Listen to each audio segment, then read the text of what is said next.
Okay. Mr. Vandervis, you coming to the meeting? That's all right. If you, I move that you adjourn that one and resume it at 1:15.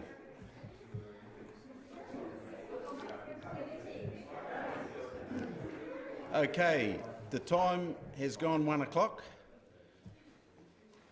Mr. O'Malley, Councillor, thank you. I would like to welcome you all to the Finance Committee of the Dunedin City Council today, and I would just like to welcome you to here. There's no public forum today, so we won't be having one of those, and there was no apologies. We've got a full quota, so there's no need to have apologies, and I'd like to move from the chair that we confirm the agenda with Standing Order 21, in regards to moving and seconding motions, Standing Order 21.1, we'll go for option C. Councillor Staines has seconded that, so I'll just move that motion. All in favour say aye. Aye. Against? No, that's carried. I'd just like to remind you of declarations of interest. Are there any changes? No changes to declarations of interest, so in that case I'll just remind you, and we'll confirm and we'll note and amend if necessary, or no, it's confirming, and all those in favour please say aye. Aye. Didn't have a second, I'll take Mr. Staines again, thank you. Now reports. So first up we've got the Waipori Fund for the quarter ending March 2020. And I've got Mr. Logie, would you like to make any comments? I'll just make an opening comment and then Mr. Davey will take you through the report in detail. Obviously just remind councillors this is a March report, and it's fair to say there's been a significant change in markets subsequent to that, but Mr. Davey will bring us up to date with where the fund's sitting. Thanks, Richard. Great, thank you. Yeah, as Gavin said, the March report is at a point in time, the end of March. As we all know, the COVID-19 situation impacted equities quite extensively. The low point was probably the middle of March, and things had recovered quite a long way to the end of March, but in the last 2 months the fund has performed very well. It's increased in value by approximately 5.85 million since the end of March, and that's an increase of 4.3% in April and about 2.1% in May. And so the fund has currently got a value of around 96.5 million. So that's well ahead of the inflation adjusted capital base of around 86 million. So the 2020 distribution is comfortably above the inflation protected capital base. Can you tell us, Richard, where it was prior to the COVID-19 drop? Was it ahead of that point, or was it actually it's returned to a higher level than it was pre-COVID? It's still lower than what it was pre-COVID-19. The peak was around the end of January at about 98 odd million. Yep. So heading in the right direction. Any questions of Mr. Davey? Councillor Geary.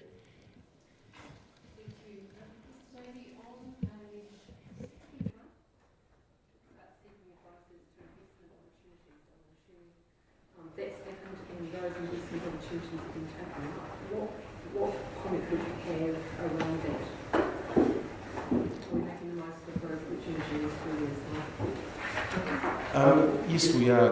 We have our equities advisor provides advice every month, and we act upon that advice. But the fund has still got a reasonable proportion of funds in cash. But we're in line with the investment targets as per the SIPO. Any other questions, Mr. Davey? Mr. Wiley's indicated a willingness to move, so if there's no other questions, he's happy to do that. Seconded, Councillor Benson-Pope. Would you like to speak to that, Andrew? Or Councillor? Okay, if that's the case, I'll put them out. Any other speakers? Okay, well, look, I'd just like to say... Oh, sorry. I was probably going to say what you said. I mean, it seems to be a very good bounce back from where it could have been. So congratulations on investing well. Thanks. Yep. No other speakers. I'll put the motion. All those in favour, please say aye. That we note the report. Aye. Against? That's carried. Item 6, the financial report to the end of 31st of May. Would you like to speak to that, Gavin, or make any comments? Or? Probably just a couple of comments through the Chair. Obviously, the Waipori Fund on page 24 just reflects again that's bounced back. It's still obviously below budget, but certainly in a far better position than it was 2 months ago. Revenue still seems to be down a little bit in the month of May. Again, as you'll know, obviously we haven't got parking revenue. Still, some of the operations will still get up to full capacity, so things like the Moana, etc., are behind budget for the month of May, but obviously that'll crank back up again once now that we're back to some degree of normality. Capital expenditure currently sitting 29 million below budget. It was obviously March and April were well below budget, but the month of May we were pretty much spot on budget overall, so that's recovered. Debt sitting at $243.9 million, so it's 24.5 under budget, which is again a reflection of that lower capital expenditure. So happy to take any questions. Doug could indicate first. With the parking, our revenue was down about 130, 150 a month, a week. There was some people still paying, so has there much come in? Yeah, there's a little bits coming in, but again, not a lot. And also it impacts your infringement stuff as well. So although there has been infringements issued for time breaches, but obviously not paying a parking ticket. Worship. Thank you, Mr. Chairman. Yes, one arrived in the post. Not my driving or parking, obviously. Just a question around this is the second lot of financial reports we've had without a financial review in terms of offering comment around them. Is that a question of timing, and are we caught between getting the numbers up to date, so long as you don't want any comment, or getting comment with it at a point where the numbers are less useful? So basically, these numbers were finalised pretty much the day the agenda went out. So fundamentally, it's a timing thing. Normally we would be, at this meeting we probably would have only given you the April numbers, but what we've done is we've been able to churn out the May numbers for council, so you can actually see what the position is like. Yeah, thanks. It is helpful. I just wondered if you had any comment to make around the last round of rates demands, and to what degree we've had people not paying or making use of the offer we've made to people to make arrangements to pay off over time. When we decided to do that, we weren't aware of what the uptake would be or what the need would be in the community. So do you have a sense of that? So with the fourth quarter rates notices, we stuck a flyer and it said, please contact us, and we put a page on the website where people could lodge a request and that we will get in touch with them. I think the numbers, and I did quote them last week, I think it was about 272 residential and about 75 businesses contacted us directly. So we've been in touch with them, and a lot of it was just around coming up with a suitable payment arrangement. Some of them we talked to them and they went on to direct debit and went on to more frequent payments. So again, it just reduces the burden. Some of the businesses said we just need a little bit more time. So a lot of businesses said, can we have till the 30th of June to pay our rates? So there's a whole raft of things.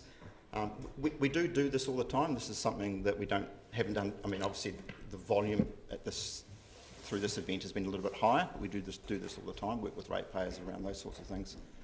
But generally, people are pretty good. I think the collections, I looked at it again this morning, and we're back on par with last year. So we're not seeing a large drop off on money coming in. Thanks. And just following on from that, obviously, you know, the need for that kind of support was likely to be ongoing for some people over the next 12 months or so at least. Just making sure that same facility, whether it's the website or the reminders and the rates demands, will continue to roll out through the next financial year? Yes, I think so. Great, thank you. But you would say that is standard procedure. You've always got the facility if people need it. Yes, we do, but this time we just took that more proactive approach by putting that form on the web so that people could contact us. And it was simpler. What we didn't want to do was have everybody ring the customer service, because of course then customer service would have been overwhelmed. So it was a very easy way to get in touch with people. Thank you, Mr. Chairman. Just you sort of touched on it in your initial comments, but the capital expenditure summary, that was inflicted on us by the community, or was it an element of those underspends also people holding back on committing to projects? No, the CapEx, I mean, we were, prior to COVID, we were tracking slightly behind. Some of it was to do with just delays and get the lead time and getting some of the, particularly in the property area, projects up and running. Obviously, as we went into the lockdown, then obviously activity stopped completely. But certainly we've seen a fairly, I won't say back to normal, but we're certainly the actual result in May was pretty close to budget. In fact, I think it was like $74,000 overall different to budget. But we will be behind for the year, so we'll end up about 92, 93 for the year. Melly, sorry. It's actually, that more or less was the question I was going to ask, but it's a slightly different one. Where has the capital expenditure lagged? Like, is it any particular area or any particular set of capital projects? So as I mentioned, yeah, the property projects, certainly there's just a design lead time to get those projects to market, to get them priced correctly. But we were sort of highlighting that prior to COVID. Obviously, like I say, the lockdown affected every project. I mean, basically everything stopped. So yeah. And that is my next question. So the June, you think that'll be like parallel to the budget curve? I can see we're running parallel, but we're a good 20 million away. Yeah. It looks like June will be around the sort of $9 to $10 million mark. Councillor Vandervis. On page 29, if we look at the first graph, the year-to-date operating surplus or deficit, it started going south, obviously, in March, has continued to go south for the next month against a budget anticipation of going north. Do you have an anticipation of how that is going to continue? I would suspect, given that activity is now back to a degree of normality, that there will be an uplift in June. Obviously, when we presented the updated annual plan information at deliberations, we talked about the fact that there will be some revenue shortfall next year, so there will be some revenue will still be below budget, but it won't be as significant as what it was in March and April. So I suspect that graph will go up, and obviously. That excludes Waipori, that graph, just so we're clear on that. Yeah. Yeah, obviously. So just minus 5 million there when we were anticipating to be a wee bit above.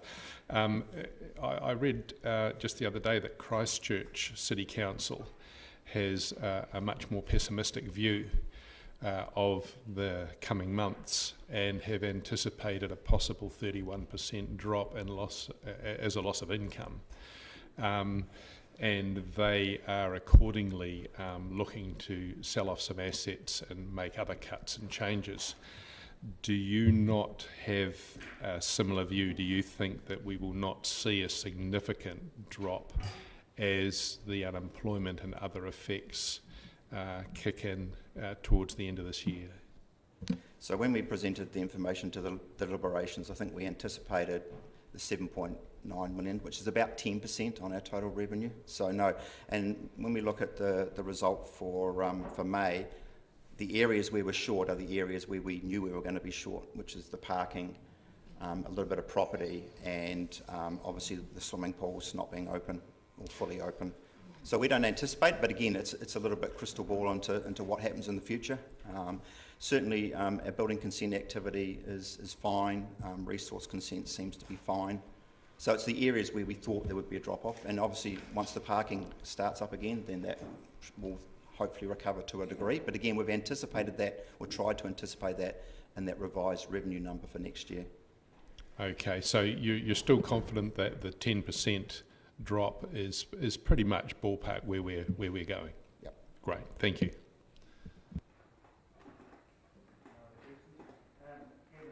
On that same page, 29, sorry, revenue, it says the 250%. Oh, sorry. I'll say it again so you can hear me. On the same graph, page 29, we've got the LGFA targets, and we've got less than 30% for interest as a percent of rates revenue. We're actually at 6.7. Interest at total revenue is 3.9, but we've got debt as a percent of annualised revenue at 250%. Now, was that once, has that figure gone up? Was that 175%, or have I got that wrong? It was 175%. Now that we're in active, well, we've indicated that we want to participate in the LGFA. Their metrics are currently at 250, and they're actually looking at lifting it to 300 for a short period of time to reflect this current market circumstances. Thank you. And the other question I was just going to ask, and it was just in relation to the budget. So we look at where our debt is currently sitting at 243 million. We had budgeted to be 268. We are down by 29% in our capex, and we're down by 24% in our debt. So, 24 million and 29 million respectively, and we would have got grants from LSTA, which would basically offset that about 4 million. So if COVID hadn't come along, if we hadn't been behind because of these things, we're actually really tracking pretty close to budget. If you take the underspend on the capital expenditure, take off the shortfall in revenue with a 5.6 million on 4 lines above, that's about the 24. So it looks about right. Yeah. Exactly spot on. Yep. Okay. Well, sorry, Councillor Houlihan. Have we taken? Thank you, Chair. Have we taken into account, if we get shovel-ready projects, is that anywhere in that budget? So again, back to deliberations, we haven't done anything in terms of shovel-ready because obviously we need to wait till that approval comes through. Yes. So the budget we did was pretty much based on a business-as-usual budget. Obviously, if that comes through, then obviously that'll have an impact on lots of things. Yeah, because I was going to say if that comes through, that might mean we're better than we even thought we would be on a normal budget. Would that be correct? Yeah, albeit that money is tagged to be spent on a capital project. So yes. Effectively you can't then spend it again on paying something else. No, that's true. Thank you. No other questions? Councillor Elder. Just one question regarding property. Would some of that be to do with the South Dunedin Library and just delays on through COVID-19? So property has a number of variances, things such as the Civic Centre re-roof project, yes, the South Dunedin complex, the Manuka Causeway at Wall Street. So just a number of projects that are just tracking behind budget. But again, we've anticipated that when we did the capital budget for next year and anticipated that being transferred to the subsequent year.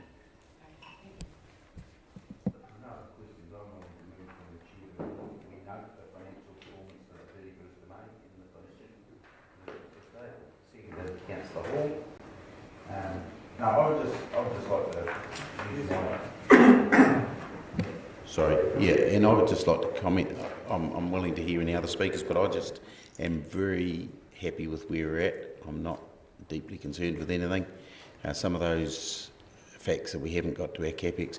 I think the interesting thing for me is when I came onto council, we had about $223 million worth of debt, which the following year moved out to over 240 million, so we were higher than we are currently. And alongside that, last year we spent 125 million in capex, and our debt hasn't increased by 125 million. So there's a lot of things. Our capex the last 2 years has significantly increased, and it was, even this year, even post all the situations we've talked about, the property getting behind and stuff, we're still going to spend $92 million, and I just think that's a significant amount, and our debt has not spiralled way out of control. It's in fact a very moderate increase. So any other speakers? Okay, sorry, Councillor Vandevers. When you say our debt, you're talking about the DCC debt as opposed to the group debt? Sorry, that's what the report's about, is the DCC financial performance. Yeah, right. To 31st of May.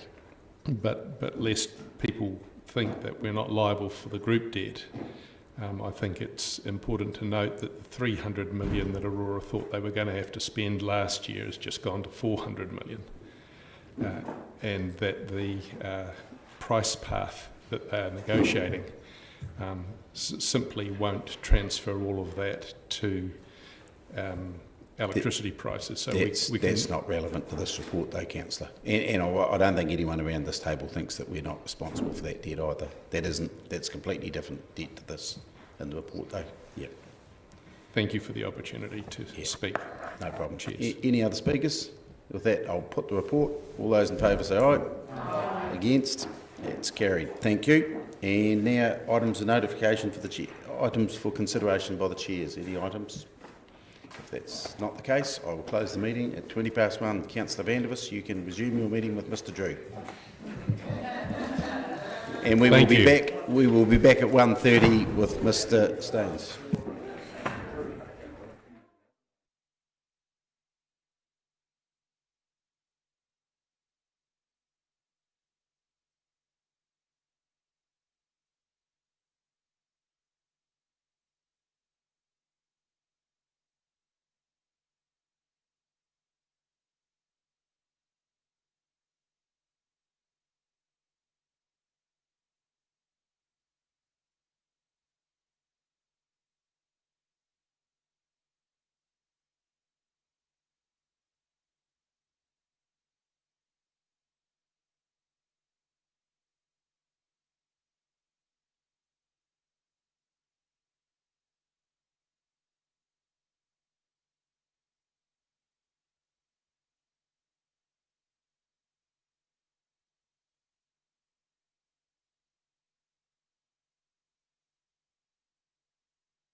It is 1:30 and we are allowed to start.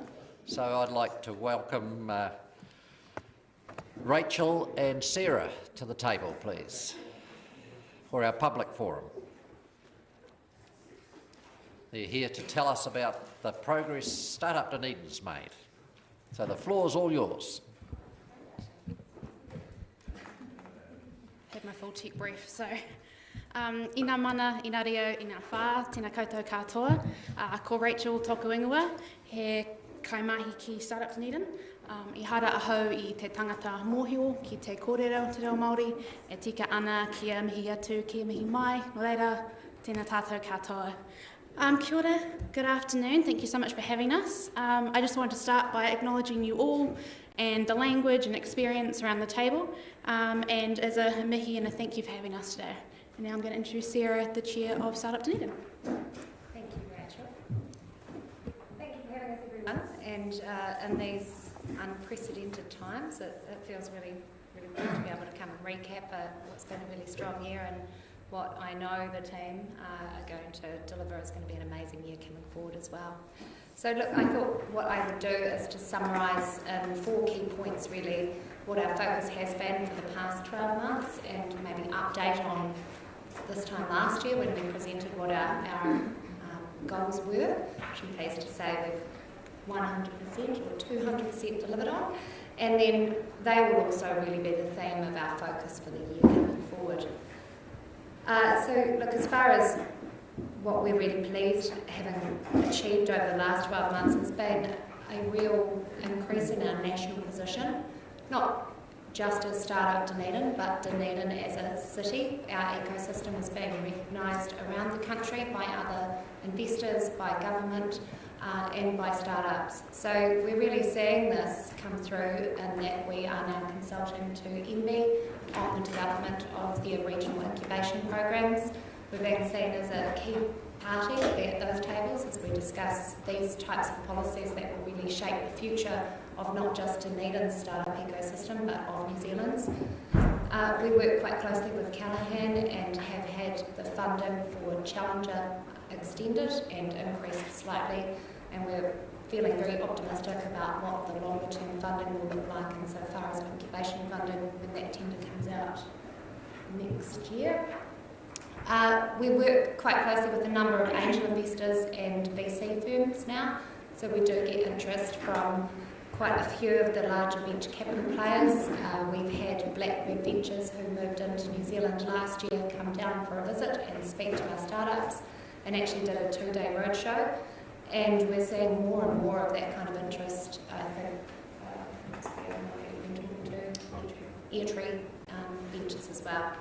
We also work quite closely with a group called GEM, which has been established of all of the regional and larger organisations such as ours around the country, and so that group hosted an initial conference, or unconference as they called it, late last year, and so there were around 50 of us that were there and working directly to shape policy and support and collaboration rather than a whole lot of duplication across the regions. And I'm really proud of the team that we are seen as a real influencer in that space. I think from one of the other key points is coming to number 2, really looking at our ecosystem and community extension. So we work really closely now with the Chamber of Commerce, with Young Enterprise. We have a number of programs that are happening across the university and the Polytechnic. We also work with Uni Services, who have brought in the Momentum Investment Committee. So Otago is the 3rd region in the country to have that, and that taps us directly into funding for new ventures. We've also launched a new program with the Ministry of Youth Development and have had our funding extended, and we collaborate with Innovate HQ, Heidi Renata, to run that program, and the Ministry of Social Development. And Rachel has recently been working with the university to have a community and social work master's student who's going to work full time with Rachel and the team for the next few months, which is really exciting. As far as structure and what we've done to help deliver these outcomes, we have, I'm very, very pleased to advise, launched the mainland angel investors. I think I've seen a few of them faces at their events. And that's really exciting because you might remember that last year we sat here and talked about this beautiful bridge that went to nowhere. And we're already seeing very strong interest in our startups. I was actually speaking to one of our startups that pitched at that at rugby on Saturday night, as you do, and they've already got some quite good inroads from the pitch session they did to the My Angel group last week on filling that round. So it's really exciting to see that we're actually pairing local companies up with local investment, and we're sharing that around the regions. So the My Angel is a major structural achievement for us, and I think you'll find that that's just going to really open up our region to all of the angel groups across the country. So we've also received extended funding for Challenger, and we've renamed that into the Distiller, and Rachel and the team have come up with a really great program where instead of having 3 challenges once a year in a competition style series, we're going to be rolling continual incubation. So we'll be putting 20 companies through the same rigorous program that we had with Challenger, and it will be open year round through a series of workshops. And team, so welcome to Rachel, who is our new General Manager.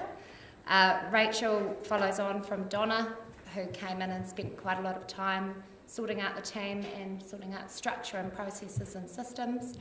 Rachel joined around the same time as Donna, but was focused on the Audacious program. And Donna has agreed to stay on and will be from Pulse and Higgs, helping coach and mentor in our Co-Starters program. But Rachel has really picked up the rest of what we do at Startup Dunedin now, and graduated from, pardon the pun, graduated from Audacious. And under Rachel's helm in Audacious, we saw that program double in size and go from a once a year with kind of 30 or 40 students that went through it to twice a year with 90 registrations for the last semester. So it's really great to have Rachel on the team, and we're feeling really comfortable with where we're sitting as far as our organisational structure review and also our governance board review. So we have made quite a few changes on the Startup Dunedin board. I should acknowledge Nigel Mamford, who has stepped down from the Startup Dunedin board. He's done an incredible job and he will be missed, but he's promised he will be putting his hard-earned money into My Angel Investments, and he's already mentoring a few of our startups through his own personal time. We've also welcomed Jason Lindsay from Petri Dish, has joined the board, which is fantastic. Some really great synergies there, and he brings a lot of experience and mana to that role, as well as Wade Pearson from Galloway Cook Allen. And the last area was really talking about the outcomes. So I think those first 3 points covered quite well the groundwork and the traction that we've made insofar as our structure and our position in the community. But what we've also got is really evidence of our results. And so we've more than doubled the interest in our programs for Audacious and for Co-Starters. So we're talking, we've moved across those 2 programs that may be dealing with 60 odd companies a year or 60 odd entrepreneurs a year to we'll have over 250 companies that we're dealing with through both of those programs now. We have several events, and I think one of our KPIs was to have half a dozen events over the course of the year. We're holding 3 to 5 events per month, and we're getting record attendance. And something that's really cool is that we're also getting record attendance online. So we host all of our events live, and we have people tuning in from all over the country to watch those. And look, I think that's really it for me. I thought 5 minutes is quite a small amount of time to condense in a whole 12 months, but more than happy to take questions that you may have. Councillor Lord. Yeah, I just got a question. In terms of the angel investments, where does is there structure around how that's controlled? Like often people are in a situation where they desperately need capital and can't get it, and for want of a better word, worthless. people that have got capital can buy a large share of a company or something for a very small amount of dollars if it succeeds, and if it doesn't succeed, they only lose the small amount of dollars, which could be a few thousand, which is nothing, but they could gain a lot. So how is that controlled? So we spent quite a lot of time getting that set up. So mine is a completely separate organisation, and it is co-owned by Startup Dunedin, Coin South, and Startup Queensland Lakes. So the way that it's structured, we got, gosh, it was one of her name. From Mike? Yeah.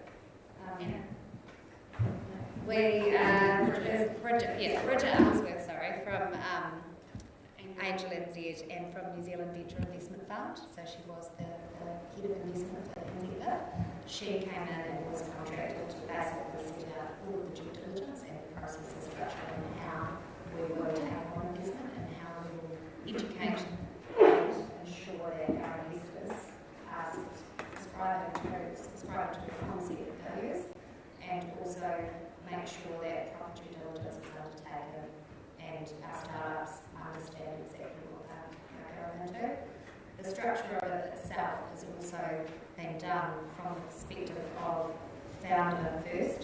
So we don't want founders to have to deal with 30 different smaller investors who each have very small amounts. The idea of the collaborative nature of the investment is that they will have one representative rather than a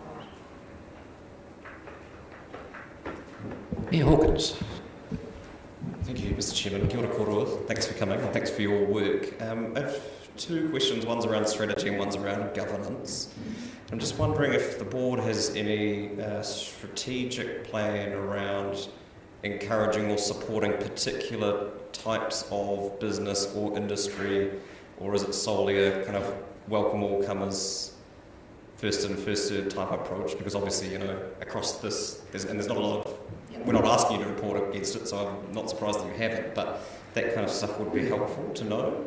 There isn't any focus on specific industries or sectors or types of businesses.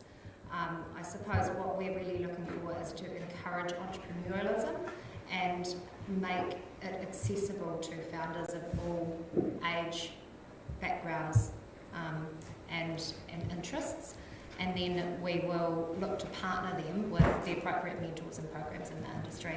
So we don't believe that we have the, even from a New Zealand perspective, the ability to double down on any one sector, but instead to help nurture that talent when it comes through.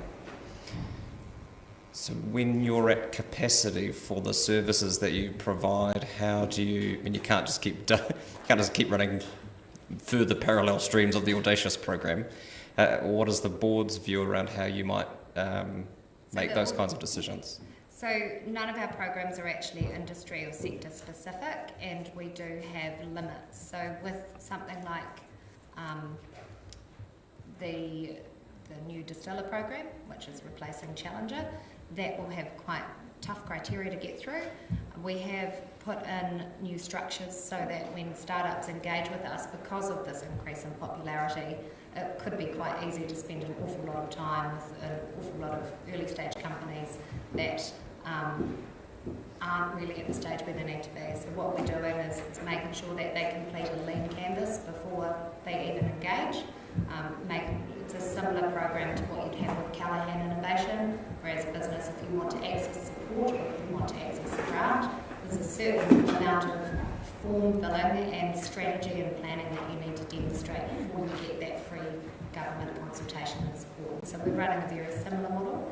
As far as what will happen when demand exceeds capacity, I think that would be a very good problem to have, and I'm sure through some clever group workshopping and structures like that we'll be able to deal with that. But we certainly have no shortage of capacity or mentors or networks across the country now, rather than just locally, to be able to deal with it. Thank you.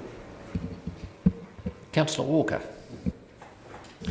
Kia ora, Rachel and Sarah, thank you very much for coming in. And I, for one, love a good unconference, particularly hosted by Anna Gunther. My question stems from a meeting I had on Friday with Heidi Renata.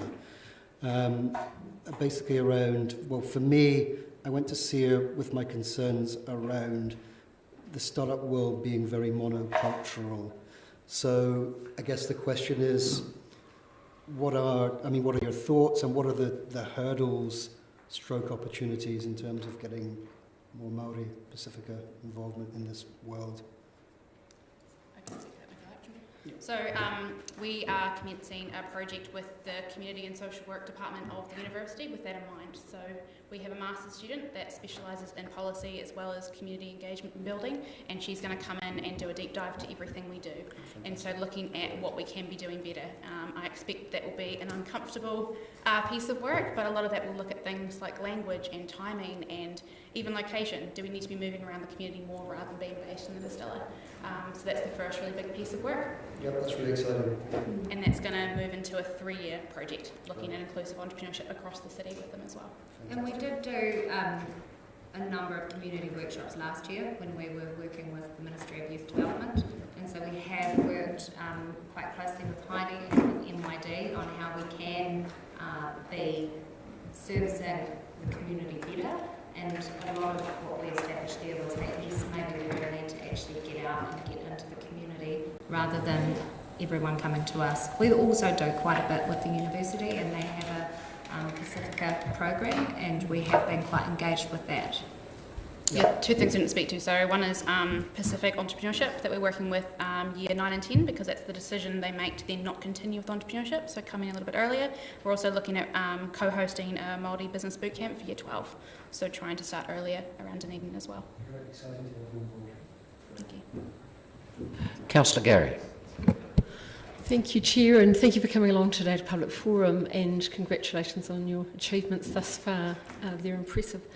I was interested to know what your sense is of the role that startups might play in the post-COVID recovery period environment. Time of crisis is a great time for innovation.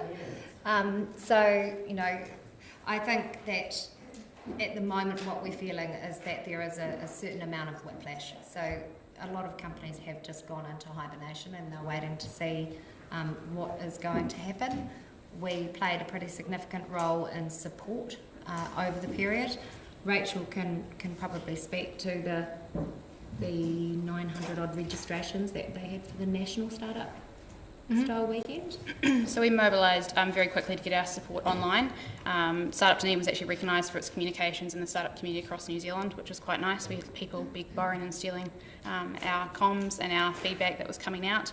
We also ran 2 online startup weekends in response to that. One had over 900 registrations, and that was pulled off in 2 weeks, and it was the first national collaboration, and Startup Dunedin was one of the committee members in pulling that off. And the collaboration that I think we've seen come of that has been definitely one of the great things that's come out of COVID. There's an incredible communication now happening across New Zealand.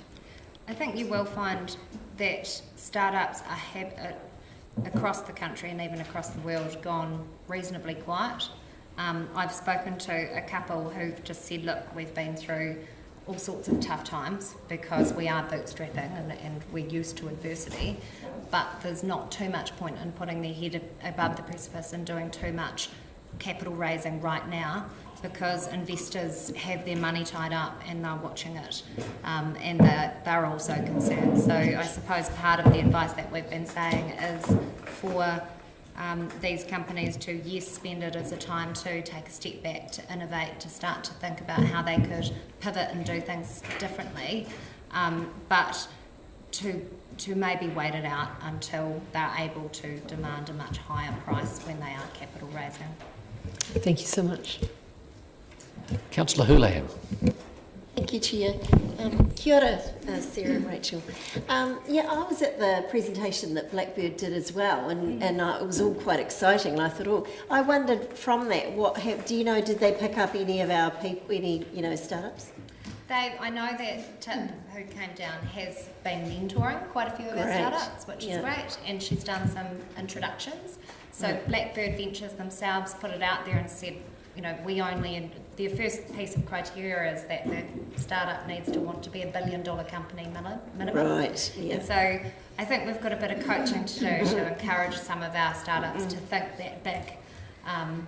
But yeah, some of those smaller private equity and VC firms who are looking for hundreds of millions as opposed to $1 billion are definitely talking. Yeah, because I thought that was quite exciting.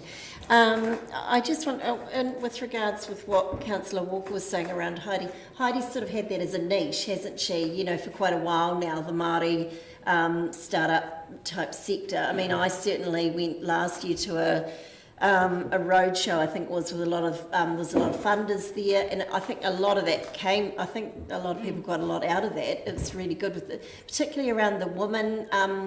Funding for women in entrepreneurship, entrepreneurial roles. I know I set up quite a few things through Pohari, which was really good, through Tront, and I found that really useful. I just had a question similar to what Councillor Geary asked around post-COVID, because we're hearing that there's a lot of overseas New Zealanders wanting to come home, and they've got apparently they're cashed up, and they want, obviously some of them, there won't be work for them when they come, but they've got money. And I see them as being opportunities for us, particularly in that sector, in the entrepreneurial startup sector. What are we doing anything, around planning for seeing opportunities with that? Because I agree, the disruptive, at the moment it's brilliant for entrepreneurship, and I think it's quite exciting actually. I think it's a really interesting observation, and I was actually in Auckland on Friday and caught up with Andy Hamilton, who's the founder of Icehouse. And now has gone into Icehouse Ventures, the VC firm. And so they're looking at that as well, and they've had similar observations of what do we do with the talent and the capital that's coming back to New Zealand, and how do we encourage them to stay. I think, yes, they could become founders themselves.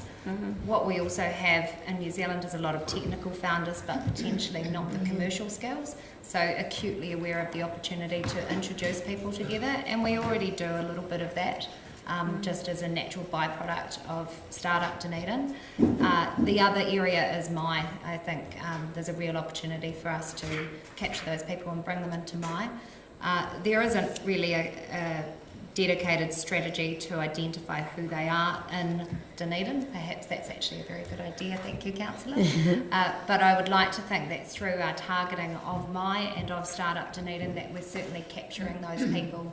And I know personally, when someone like that is arriving back in town, usually they come across one of either Rachel and the teams or myself on the board's desks, and there are a lot of introductions that are made. Yes, definitely. I'm even wondering if now we can start trying to make introductions just to sow the seed that, hey, we're here. If you've got capital, and you're thinking entrepreneurial, and I'm not sure how we can do that, but I'm just sowing that seed thinking, I wonder if we can start making investigations. Yeah. And that definitely is happening. So those people, when they come to town, are looking for our network. And they're looking for Mai, and typically if they don't find Startup Dunedin or Mai first, we're getting them referred into us via Craig's, via Forsyth Bar, or via councillors as well. Thank you. Councillor Elder. You say that Dunedin's startup ecosystem is getting recognised throughout New Zealand. What would you say our strengths are here in Dunedin? Good question. Look, I think we've got this fabulous collaborative community. Some of the feedback that I've had from MB, from Callaghan, from Tip from Blackbird, that one of the reasons all of these people love coming down here is because they have such a great time. They just can't believe the vibe and the collaborative nature of the events that we have. We've got a very supportive business community where essentially we can get a startup and we can take them to any of, like Nigel from ASEA, ourselves, Natural History. It's very easy to get access here, and I think people find that quite flabbergasting, including the likes of NB, who are consulting to us on policy purely because of that collaboration. They just haven't seen it before. Normally, if you had an Innovate and a Petri dish and a distiller and a Regis, they would all be competing quite aggressively in other cities. And if you had a number of different programs, they all compete quite aggressively, and you get a lot of duplication. As we've worked really hard in the city to work together so that everybody's got their piece of the pie, but they're not stealing it, they're actually growing it for the benefit of the city, and it's quite different. I'd just like to jump in with an answer there too, because I only moved to Dunedin a year and a half ago, and what got me with moving, it was a very, very inconvenient time, but the attitude is when someone says they've got an idea, they say, great, what do you need? Have you met this person? There's this instant belief that the next great thing can be made here if we get behind them, and it's quite different anywhere else you go. You've got to really sort of prove yourself or get it off the ground. Dunedin here, everyone's excited to talk to you and to give you a hand. So do you think there's a bit of a play it forward system as well going on? Absolutely. And I think we're all very acutely aware of how small the city is, that the opportunities are going to come from export markets, and so there's absolutely no point in competing in our own playground when what we need to be doing is working together to get outside of the region and to bring people in, and that's very much the common thread across all of the groups that we work with. A couple of years ago, one of the challenges was actually investing and people to invest in these companies. So what do you think's changed to actually get these people now starting to look at wanting to invest in Dunedin companies, which if you're a startup company you need? I think it's purely quality. Like, we have to be very, very careful that we don't create the kind of mess where we went too early encouraging investment in startups before we actually knew that we'd developed investable companies. And that is also one of the reasons for doing a wider regional play and working with Southland and with Queenstown, is we don't have the depth or breadth of companies in our small city for a sustainable investment community on its own. So what we needed to do was actually create that scale and also spend a couple of years educating and growing startups so that they were at the point where they were investment ready. And if we had have gone too soon, then we would have actually created a lot of distrust and some real failures in the market. We also need to make sure that we spend enough time educating investors about the risks and rewards, and it's very philanthropic at this very, very, very early stage of angel investing. Thank you. Councillors, we are going to go past 2 o'clock, so we need a resolution. So I'll move that we extend. Seconded, Councillor Walker. All in favour? Against? Carried. Our next question was from Councillor Lafiso. Thank you, Mr Chair. Tēnā kōrua, ka mihi mahana, kia kōrua. Warmest acknowledgements to you for your mahi and your commitment. My question is about our values, like given the unprecedented times we're in, and I'm very jaded as a community person, I guess, about business in general. And so do you have are you working on a statement of values in terms of acknowledging the social inequity and the climate change challenge that we're all having to grapple with? Because from my perception, and I know this is not true, but my perception is generally business world wants to carry on, not acknowledge those inequities and challenges. And so I'm just seeing if Startup Dunedin is grappling with that and has a statement of values or something. Absolutely, we spend a lot of time grappling with that. I think Rachel can probably testify to the first 2 board meetings she came to. We spent most of the board meeting talking about the values and the strategy, and that we need to absolutely make sure that there's a number of areas that comes into play. One of it is the duty of care that we have to the founders. So going through, I'm a business owner in my own right. It's been the most challenging time of my life. And we have other young founders and founders of all age who are going through the same thing. So that's been very topical. the sustainability of our people. Also, we talk a lot about, I personally and everybody else around the board has passed a bit of a resolution basically that we never want to become an elite club. It bothers me that you see even kids in high school that win these entrepreneurship competitions, and they do have a reasonably privileged opportunity to do so. And I personally, coming from my background, would really like to see us casting the net a bit wider. I think that there's a bit of unconscious bias that goes into this, and none of us around the table want to see us encouraging that forward. So it's very much, it's not captured into any one statement, but it's very much overlying all of our decisions. And we do say that we want to be one of the world's most entrepreneurial small cities, and we're conscious that being one of the world's most entrepreneurial small cities could become very hard and very money focused, and it's absolutely not about that. It's about people from all walks of life being able to have a dream and being able to realise on that. My second final question is about the master's student that's coming. So the deep dive, is that going to include a Treaty of Waitangi audit? Or? Yes, it's the first thing on our list. And just quickly touch on Sarah's point as well, that focus for inclusive entrepreneurship is, Startup Dunedin believes that good ideas are everywhere, so we actually have to be everywhere. And to grow those top few scalable, you have to be a safe place for everyone. And so that is where we're focusing for the rest of this year. And with the values thing, the first thing we did when we moved into lockdown was sit down as a team and readdress them for all our communications. And we're doing that fortnightly at the moment because of how sensitive the nature is and that everyone's having what's the same thing, same storm, different boats. So being very aware of our communications at Startup Dunedin. Councillor Barker.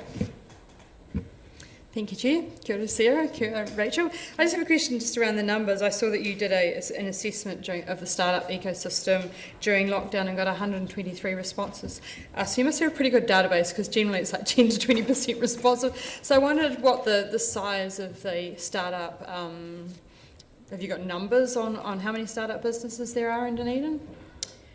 Our database is just under 3,000, but that is a mix, and we also get a lot of national interest. As for startups in Dunedin, I don't have that number off the top of my head, but a lot of people don't self-identify, which can be challenging. One of the things we're realising with entrepreneurship is that word in itself is something that some entrepreneurs literally don't use. It's really hard to count them if they're not actually self-identifying as a startup, they're just tinkering in their shed. So, great question. I wouldn't know the numbers off the top of my head, but I think we've got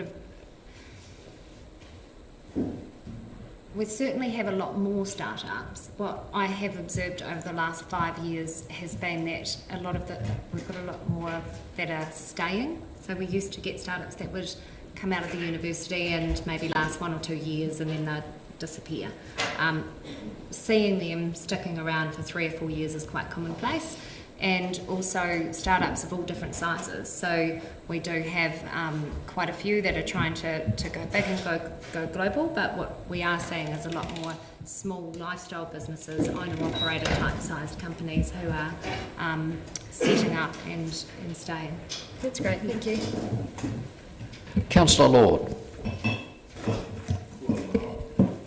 Yeah, look, my question actually it was answered when you spoke to Councillor Elder's question, but I brought up another question. You talked about the people winning like entrepreneur competitions at school and that, and you spoke about advantage, and you felt you'd like to see that more broad spec. Can you speak to that a wee bit more so I know exactly what you mean? I think I know what it means, but I just, yeah. I think, so what I mean is, and I'm going completely off the script now, so I got kicked out of school very young, went to Logan Park. I never, not that there's anything wrong with Logan Park, went to Logan Park, got expelled very young, left school at 15 and left Dunedin at 17. But in my sphere, I never even knew entrepreneurialism existed. I had absolutely no idea, and it was never even something that, I wouldn't have come across it at home. It wouldn't have been something that was at that school at that time. It just was completely invisible. Whereas my husband, who was a prefect at John Glashan, it's very much in their realm. And so that's what I'm talking about, is that when I go to a competition, without having to point a finger at any one program, when I go and see a competition across New Zealand and across schools, and I see that the children that are winning already have access to those networks. They see it every day, day in, day out. Their parents are business owners, or their parents work in major corporations where they come across this. We've got to get that layer down.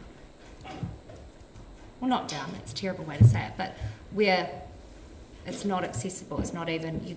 Rachel had a great statement last year, which I just absolutely latched on, which is you can't be what you can't see. So we need to make it more visible to a whole area of the community that don't even know that it exists. I just wanted to say, if I can, thank you for your answer, because I totally get that, and I know exactly what you're talking about now, and I just wanted to clear that that was what you meant. Yeah, thank you. I might just quickly jump in with our Mana Rangatahi program here, because this is where it came from. So Audacious has always been my baby since I moved to Dunedin, but it takes a certain level of empowerment and of means to be engaged with a tertiary body as it is. And so already we're not meeting a whole bunch of incredibly entrepreneurial young leaders in our community. And so Mana Rangatahi came of that it's that first bit to literally teach them what entrepreneurship is and some financial literacy and some marketing, but it's about the confidence that your voice adds value to a project, and that's mostly what entrepreneurialism is. It's adding value to an idea, and so that's where that program came on, direct relation to that conversation.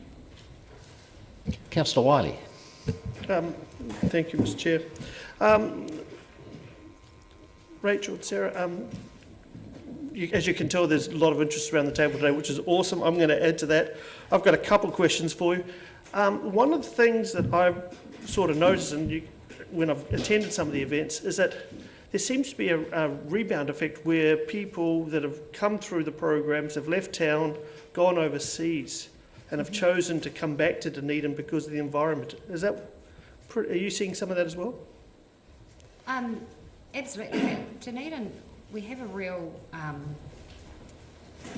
it's a real intangible kind of love for the city, and there is this alumni feeling, and I can't speak to people who've left and recently come back and set up again, but what we do feel is that there are alumni who have been through the program, so we have some really successful companies here, and they're all very much giving back. And there have been a few instances of where people have invested into Dunedin companies from overseas who used to live here. Perfect. And then to take that one step further, when I look at basically I hate to say it this way, but the 3 stars from last year, Next Farm, Cafe Logic and Winely, can you briefly give us a description on what those companies are doing? Yeah, so Winely successfully raised. Next Farm, unfortunately, have now decided they've completely stopped, haven't they? I think it's on hold during COVID, so the technology's still there, so that's in holding pattern. So, yeah, what did they do? So what did Winely do? I thought you were after an update.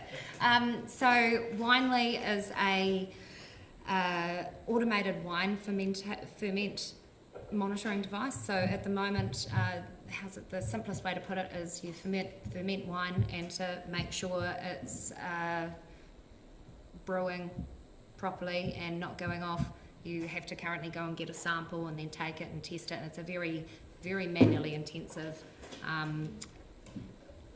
process, but there's quite a long delay between getting that test and actually being able to do something about it, and the waste and the repercussions of having to discard that entire brew are very, as you can imagine, expensive. So what Winely developed was a Internet of Things device that will go in the tanks and will monitor the wine, so the winemakers now have live data to be able to check all sorts of different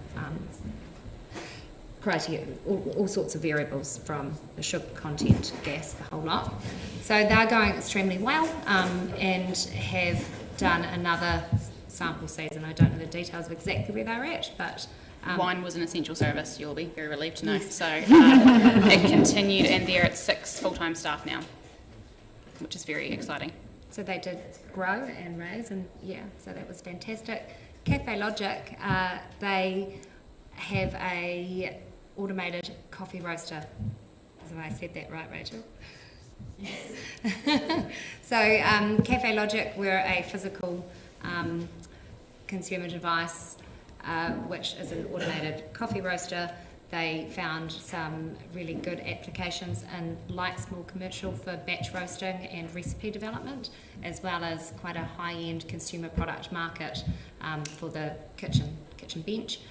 They've also raised, and I'm not entirely sure exactly where they're at, but we've just employed 2 people part-time, so yeah. So they're going all right, and the machine itself has worldwide interest with champion baristas. So that's where it's heading, slowly but surely.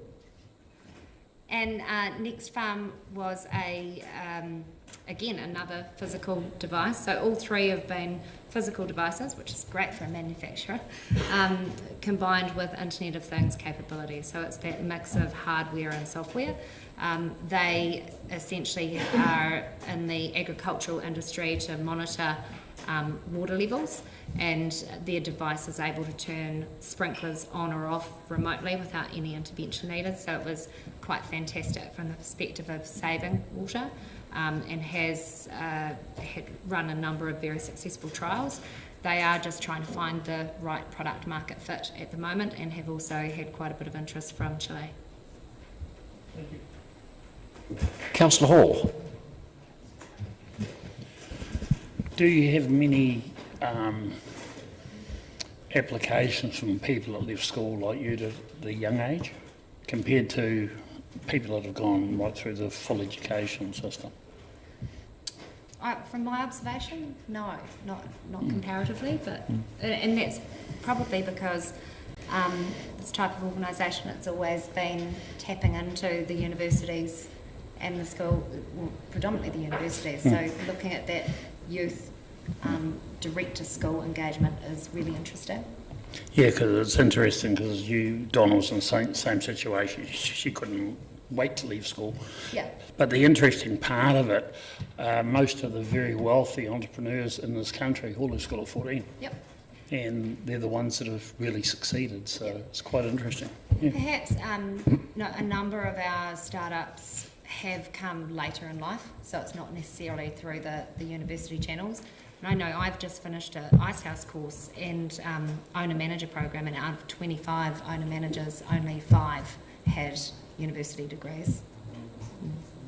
Is there some way you can go out to these younger people that don't like schooling, and they've got the ideas, they've got the knowledge, and they've got the That's absolutely the hope for mana rangatahi. So we give the example of the manager at Glassons or in the supermarkets. Like we saw some incredible innovation and systems thinking. There's some great brains out there. It's just that we tend to hold tertiary to a slightly higher level of achievement than any other career decision, and so it's having to rewrite that narrative actively in our community and saying that they can reach out to us at any time.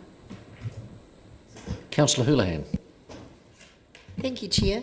Yes, councillors will be shocked when I say this, but I was a bit of a rebel at school myself. So, The rest of us are. Yeah, they'll all start falling off their chairs, laughing with that. So, my question was around Angus. Does he go into schools and chat to them, and does he do a bit of that, or? The new role, that will be the plan. So with the restructure with me and General Manager, Angus is stepping into a full-time program facilitator because we're getting so much demand for that. Yep. At the moment, we do all of the school liaisons tours, and a big part of that is that tertiary may or may not be the right answer, but you're going to need these skills. And often entrepreneurship looks like a set of soft skills that you'll need regardless. And so when we get them, we can do a business plan in an hour, and we get them to pitch that, and we say, you might not ever want to pitch to investors, but you're going to have to sell yourself as the right person for the job interview, and that's the same set of skills. And so we're trying to reposition it as a set of soft skills as well as a career path, and that will absolutely be the goal for this year, is to work that. Does YES, because I've been a mentor for that before, does that come under that umbrella a bit or not? Because it certainly could, couldn't it? I mean, absolutely. Yeah. I'm judging Young Enterprise for the rest of the week, so we're huge advocates and supporters of YES. Yeah. Except the challenge with YES is the school has to opt in. They have to have a business studies teacher willing to take on a bunch of extra work outside of all the hard work they're already doing. So you already have quite a limited pool. There's also a cost to students. So even if they're selling things like scarves or socks, that's capital that often the parents have to put out, even if they are fundraising. But there is quite a big bit of cash still involved. And with our Pacific Entrepreneurship Program, we're working to have the prize as money to get them involved in young enterprise. So we're trying to position ourselves to fill the gaps rather than recreate what's going on and work out how we can minimise the barrier to young enterprise, because it's an incredible program. Yeah, I think that's where you say some of the, I talked to one of my points was the structure and looking at how we can revise the structure. And the structure of current programs is just that there's a bias to schools that have the capacity and the funding to be able to add these kinds of programs on top of what they're already doing.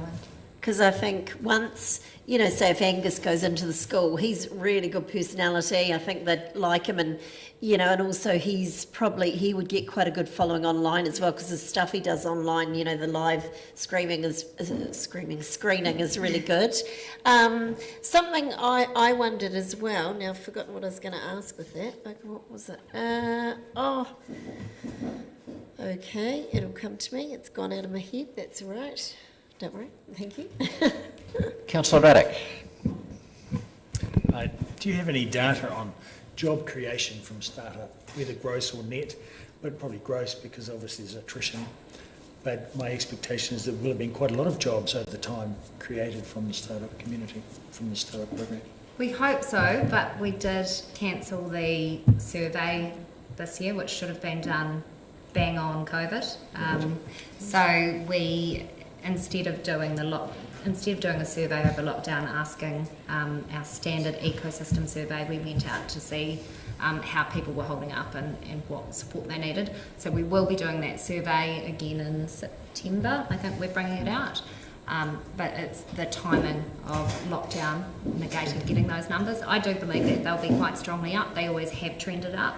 And if anything, what we've observed is that most of the startups we're working with have been hiring a few staff. I think I can, even off the top of my head, think of quite a few who've hired 3 to 6 staff over the past 12 months.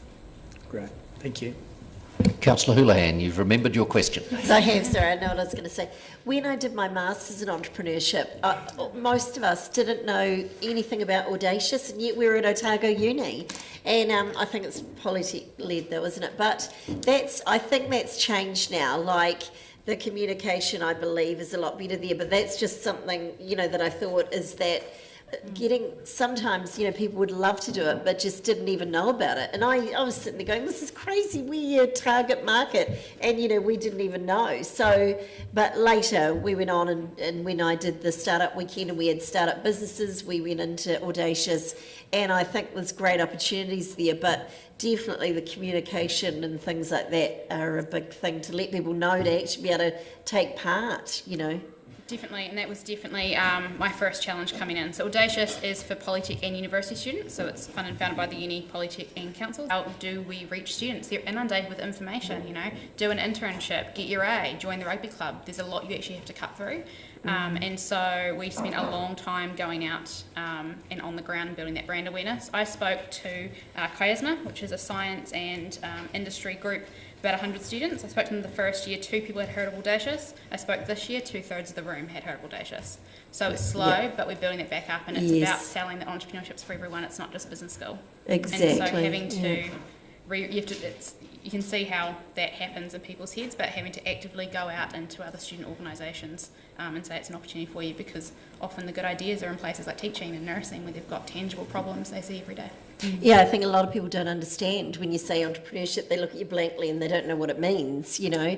And something I've said a lot, I'd love to see, like an innovation hub, which, yes, and the question is, do you think that people would be interested in this in the startup community, is brainstorming, and I know we did that with waste, like say a startup day or a startup weekend around some of our city's biggest problems, you know, like traffic or parking, or, you know, they might be able to innovate and go, wow, what if we had this, what if we had that? I just see that being a start to amazing things and brainwaving and, you know, And we've seen demand for those events. Exactly. We had Waste Jam last year, which was run with 70 people from around the community and all different organisations coming together to say how can we innovate across the city. Yes. We're running an event with the Sustainability Office of the University, asking students to do that with their campus. And so absolutely, we're seeing those brainstorming events be outcomes for solution generating as well. I think there's evidence from a lot of organisations, most notably Creative HQ and Icehouse, who've identified that entrepreneurial thinking and entrepreneurial mindset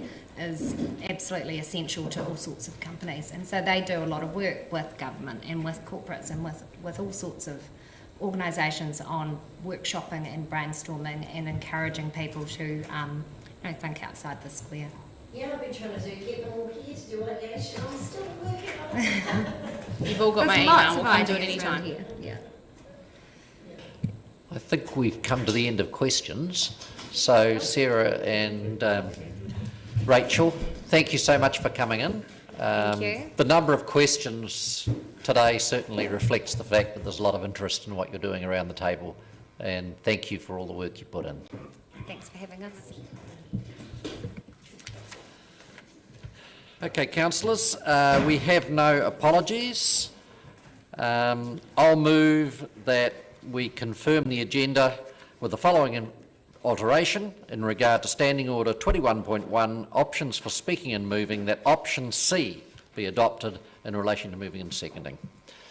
Seconded, Councillor Lord. All in favour? Against? Carried. Declarations of interest. Has anybody had a change in their declarations of interest since we started this meeting? If not, I will move that the committee notes the elected members' interest register as attached and confirms the proposed management plan for those interests. Seconded, Councillor Walker. All in favour? Against? Carried. So that brings us to our first report, which is the startup ecosystem. Welcome, Chanel and Fraser.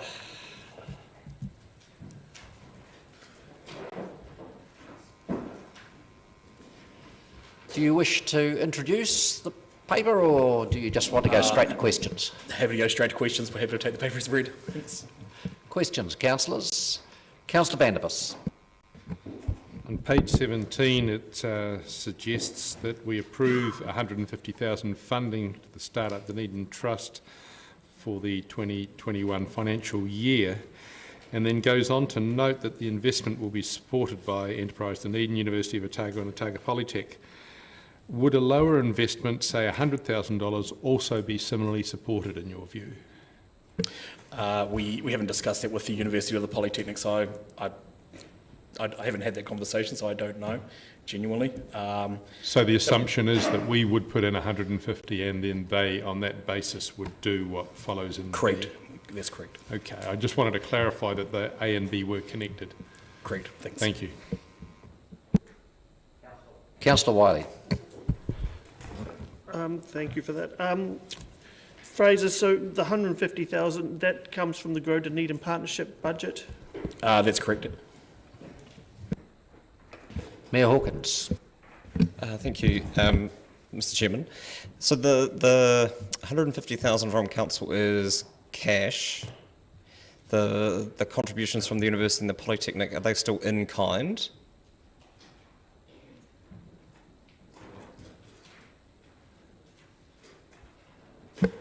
We understand it's a mix, but there is a cash contribution within there. My understanding is that the 40,000 for the University of Otago is actually rented with salary, wasn't it? Yes. It is actually salary, so it is cash, and the 20,000 is cash. There's also Leith Street. No. The distiller, thank you, which is a contribution again by the university, but we've just kept it out of scope of this paper. Yeah, thanks. I have a similar question to Councillor Vandevos in terms of, it's hard to know from the paper what it is the $150,000 is buying, if you like, and what the implications would be of, because the options say we could give a different amount, but it's unclear as to what the implications for the project would be of us taking up that option. And it's not necessarily something that you can answer here, maybe, and I'm torn because I don't feel like I need to know all of the detail, but it would be useful to know what the implications are of taking up the various options that are before us. Sure, and Ms. O'Brien may want to also comment on this, but the 150,000 is in effect based around a level of service that's set out within a service level agreement that we have between Dunedin City Council, Enterprise Dunedin and the Startup Dunedin Trust. It provides for a certain set of outcomes and activities within there. If there was an adjustment in terms of the contribution that we were making towards that, it would materially have an adjustment around, I suppose, those levels of service or activities, which would be less events, I suppose. Probably actually have more of a direct impact, probably around the core costs within the Startup Dunedin Trust, but in effect it would be a lower level of service in terms of the number of the events, the notes around co-starters, or supporting into Challenger again as well. So, but it would, in essence, then the effect of changing that figure would result in us having to renegotiate what the service level agreement was. In effect, we do that every year. So we can actually provide an update in terms of picking up on some of the messages and the discussion that we've had certainly this afternoon, and reflecting, I suppose, the KPIs or the targets and activities that we would like to sort of see there, or points of emphasis. But generally, the 150,000 pays for a lot of the core costs within Startup Dunedin, and if there was a reduction within that, it would therefore have a reduction in the services that they could provide. And does that agreement come to this committee for approval? No. Certainly the funding decision comes through, but I don't believe we brought through the SLA. Previously, it's signed out under delegations through.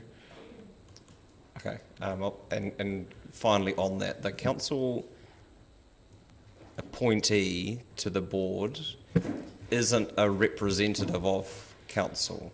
I mean, they're not there to represent the view of council or the aspirations of council. They're there because we have identified that person as a skill that is required around the board, which is a different thing. Is that right? I can answer that. I think, yes, that is the desire for the representative to be able to add value to the board on behalf of the City Council, not necessarily a City Council employee or councillor.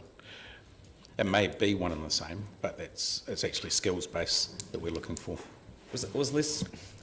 I mean, it's a similar question to the one directly before it, in that I'm looking at how if council was of a mind to try and influence the direction or the priorities or the strategic level thinking going on at something that we give a not inconsiderable amount of money towards, and we can't, and that agreement doesn't come here for input, and our appointee to the board isn't necessarily there to represent the aspirations of council, what would the mechanism be for this body to have input into what we want Startup Dunedin to achieve? So the recommendation that comes to us today has come through Grow Dunedin Partnership. So it has decided on the funding level, so that it believes should be put into Startup Dunedin, and that is what then comes through in the paper, because it's beyond the delegation to GDP at that level. So there's criteria at which I think there's 50,000 and 100,000 levels, so this being above 100,000 has to come to this meeting. Oh, that's fine. I mean, that's clear. The delegations are more interested in the what than the how much, but I'll save it for later. Thank you. Hall.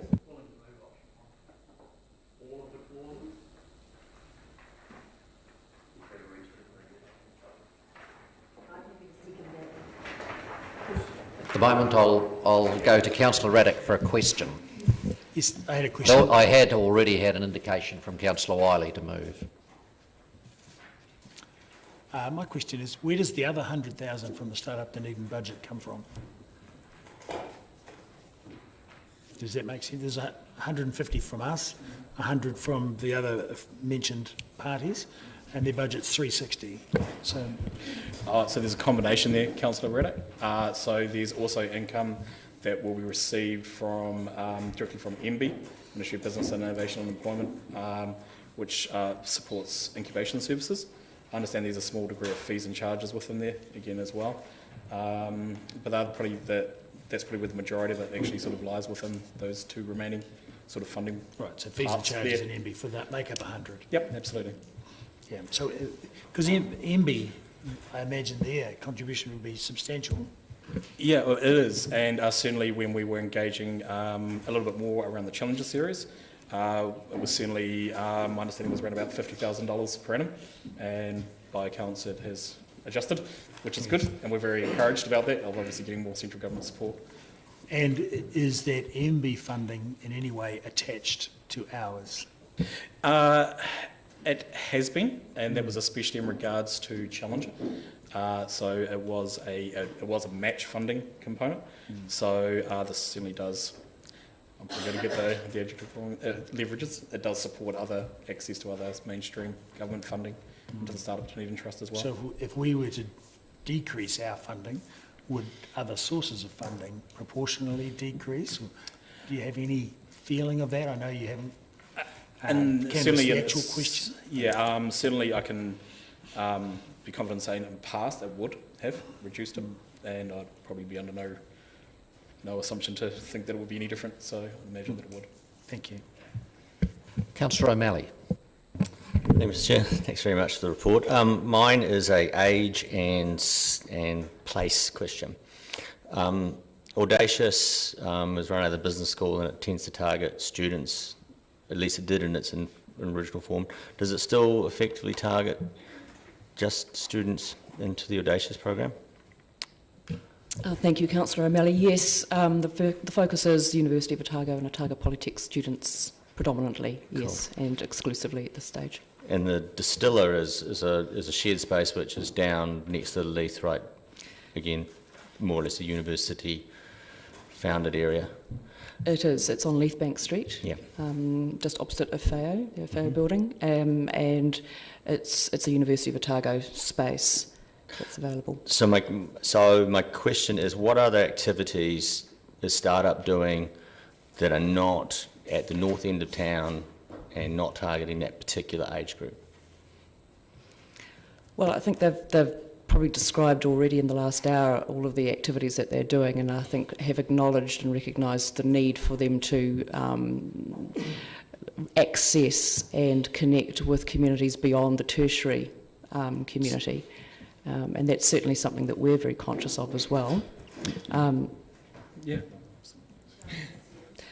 Yes, so they have been engaging and continue to engage with the likes of Petri Dish, of course, yep. And Innovate HQ, who are two very key players in the startup ecosystem and have themselves wide-ranging communities that they're engaging with, both in Dunedin and actually outside of the city as well. So we're comfortable and confident that the Startup Dunedin Trust is actually utilising and engaging with those people very adequately.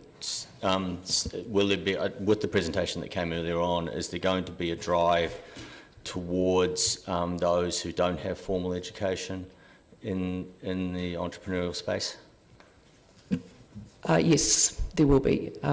Certainly through our service level agreement, we see that as the best way and the most appropriate way to manage the relationships and manage the KPIs, and certainly the KPIs are going to be looking very directly around how we support the social, the environmental, and the general well-being of the community, which certainly does reflect those that are currently underrepresented in the startup ecosystem, and so there'll be quite an emphasis on that in the new SLA that we'll develop with them. Cool. So will that be then reflecting a change in focus of expectation of the type of company that is starting up? Traditionally, these have been all very, they've either been a service-oriented company or a tech-based companies that have generally required a certain level of tertiary education to be able to start them. Obviously, if we're going into this different environment, we'll be also looking at different company types at that point. Most definitely. I think there's a great opportunity there to take cognizance of all of the types of people that are in the community and be very aware of what their needs are, and to start to engage with them at whatever level they feel is the most appropriate level for them to be engaging with the startup ecosystem. So we're looking at an inclusive orientation here, This isn't a sort of a private party. This is inclusive and open.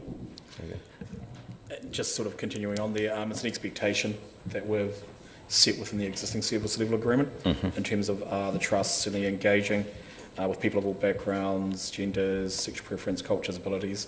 So it's been very, very specific and as broad as we can. We can actually change that in terms of reflecting. We're certainly obviously very interested in reflecting the current environment under COVID and what that actually means as well. Cool. And then sort of getting back to the tech startups, Dunedin, because of the university, primarily is one of the two main cities for biotechnology startups, and we still do not have a Callaghan Innovation Office in the city. And this is my annual question now, because I asked it this time last year. When will the city actively lobby for Callaghan Innovation to put an office in this city, given that we are one of the only two major biotech cities in the country? But that's for the government for the last sentence. But I mean, I think, do you agree that in fact we do have sufficient expertise here that we should be asking Callaghan to put an office directly in the city? Would you like to put a motion to that effect? Oh, that would be nice. Well, it gives a mandate then for officially for us to lobby. I can bang up some words and send it. Yeah. Cool. Okay, and that's the end of my questions. Thank you. Councillor Houlihan. Thank you. Would it be fair to say that the Challenger Series, Co-Starters, Tech Week, Foundex and Angel Investors and Startup Weekends all attract people that are not only students but people from outside the tertiary sector as well? Would that be fair to say? I think it would be fair to say that, but I think we also need to be very intentional in how we attract people. I think it's great that we have a number of different avenues and vehicles in which we can engage, but I think to initiate change, there needs to be a very firm and clear intention and action around that. Yeah. And so I think how Rachel expressed it best, there is that visibility question that still needs to be addressed, and I think that's a big part of it. And I think different things will work for different people, and we have to perhaps listen a bit more carefully about what that might entail.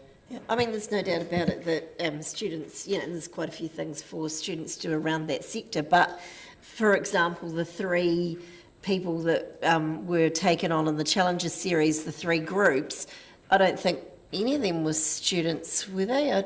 Like Abby and her partner in Wine Lee, they weren't students, and Coffee Logic weren't students. So that's what I'm saying. Like, there are things around our city, like Co-Starters doesn't solely attract students, So all I'm pointing out is that there are things that people who aren't students can do. But you're right, probably we do need to communicate that a bit better. But yeah, thank you. Councillor Hall. Have we ever looked at approaching schools for the younger sector that drop out of school at the younger age, and not so much taking them on board, but letting them know, when they do come up with ways of creating business, there is help out there? Because I know of a couple of people that have dropped out at 14 and they've had helping hands, and they've gone on and they're top of their class in what they're doing. So, if we could feed that out to schools on their education program, that if you don't get through the system, there is help out there.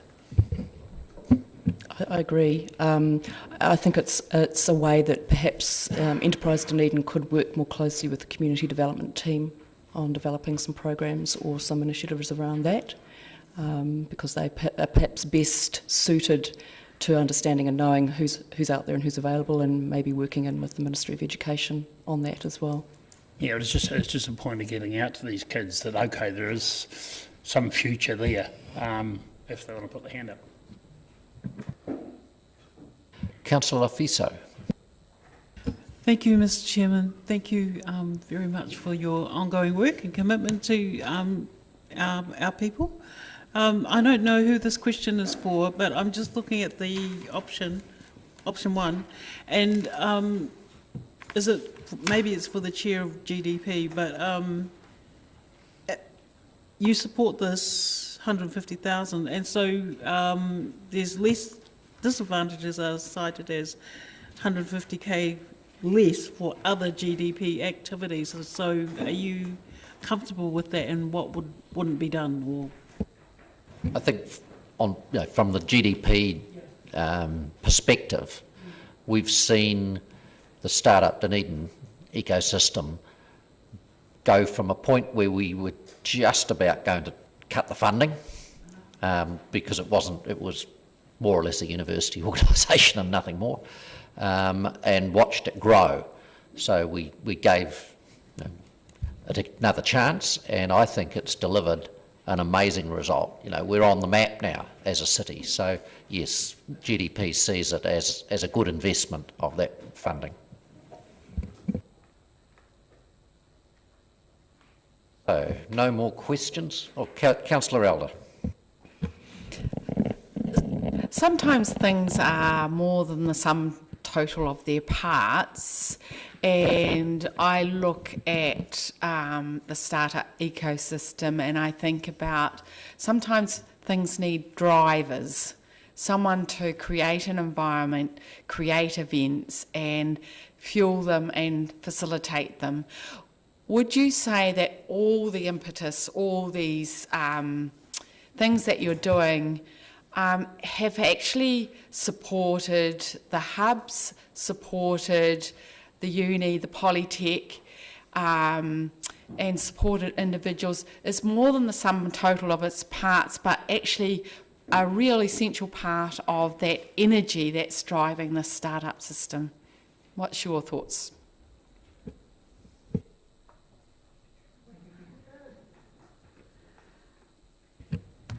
Well, thank you, Rachel. I suppose, clearly funding is critical to maintaining, a certain a sense of certainty for people to enable the programs to unfold as they have. And the service level agreement around that does provide assurance for us to ensure, to make sure that that's all done appropriately. As you say, it's bigger than the sum of its parts, and certainly your own presence and voices around the table in terms of supporting the ecosystem is noted, and certainly people coming to events, when leaders in the community come to events, people notice, and that's also appreciated. I think last time we spoke, I talked about people talking about Dunedin being on the cusp of something. And today's meeting, I think, has illustrated very well that Dunedin has arrived in respect of the startup ecosystem. We're part of the conversation nationally and internationally too. And so that's a very good place for us to be. But that's where the hard work now needs to start. So I suspect that the next phase for us will be about, now that we've arrived, what is our legacy, and what is the legacy from our perspective, both as Enterprise Dunedin, but also as a council perspective, is how do we want to see this ecosystem actually change and move and develop in the appropriate way and the right way. And so we've touched on a couple of those things already today. So it's about how do you develop an authentic ecosystem that actually supports the community to meet its objectives. So, I think we're in a much better position than we were several years ago, and we can only look forward now. No more questions? Councillor O'Malley, do you wish to put a motion in its own right, or do you wish to make an amendment to the motions? Of its own right, I think would be easier and cleaner, yeah. Okay. So we have the recommendations have been moved by Councillor Wiley. Councillor Hall, did you want a second? Yep. Okay, so... Mr Chairman, I do hate to interrupt, but I would seek some advice as to the appropriateness of that given clause D in the recommendations before us. Hey?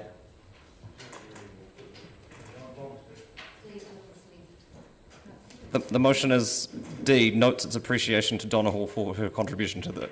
I mean, it's up to the member to manage their conflicts of interest, but I thought I might raise that. You comfortable for that, Councillor? Okay, so we've changed seconder. Speakers. Oh, sorry, Councillor Wiley. Thank you. Every year I look forward to this paper and to see where we've come from in the startup ecosystem. And I think Rachel and Sarah did a brilliant job in the sense of talking about where they've come from and where they're going, and about how they're taking the community and anybody that wants to be involved along with them. And I thought the comment from between Rachel and Sarah was, you can't be what you can't see, was very important. And when we look at this paper, and the other thing being is that when I first started going to the startup events and watching what was happening in the space not long after being elected in late 2013, early 2014, you were lucky if you got 12 to 20 people there. They were good little network events, nothing really was happening, and they just sort of trickled along. To see where they are now, to see the substance they've brought along, but more importantly, to see the acknowledgement that they're getting from government organisations like MB, Callaghan, MSD and MYD, to really, again, considering boost what they're up to. They are really stepping up and shaping the future, not just for Dunedin startups, but nationally. We heard about how their papers and what they presented has been used nationally during the COVID lockdown. But the other part being was, going back to those days in 2014 when I started attending events, you had probably 3 or 4 potential investors in the room.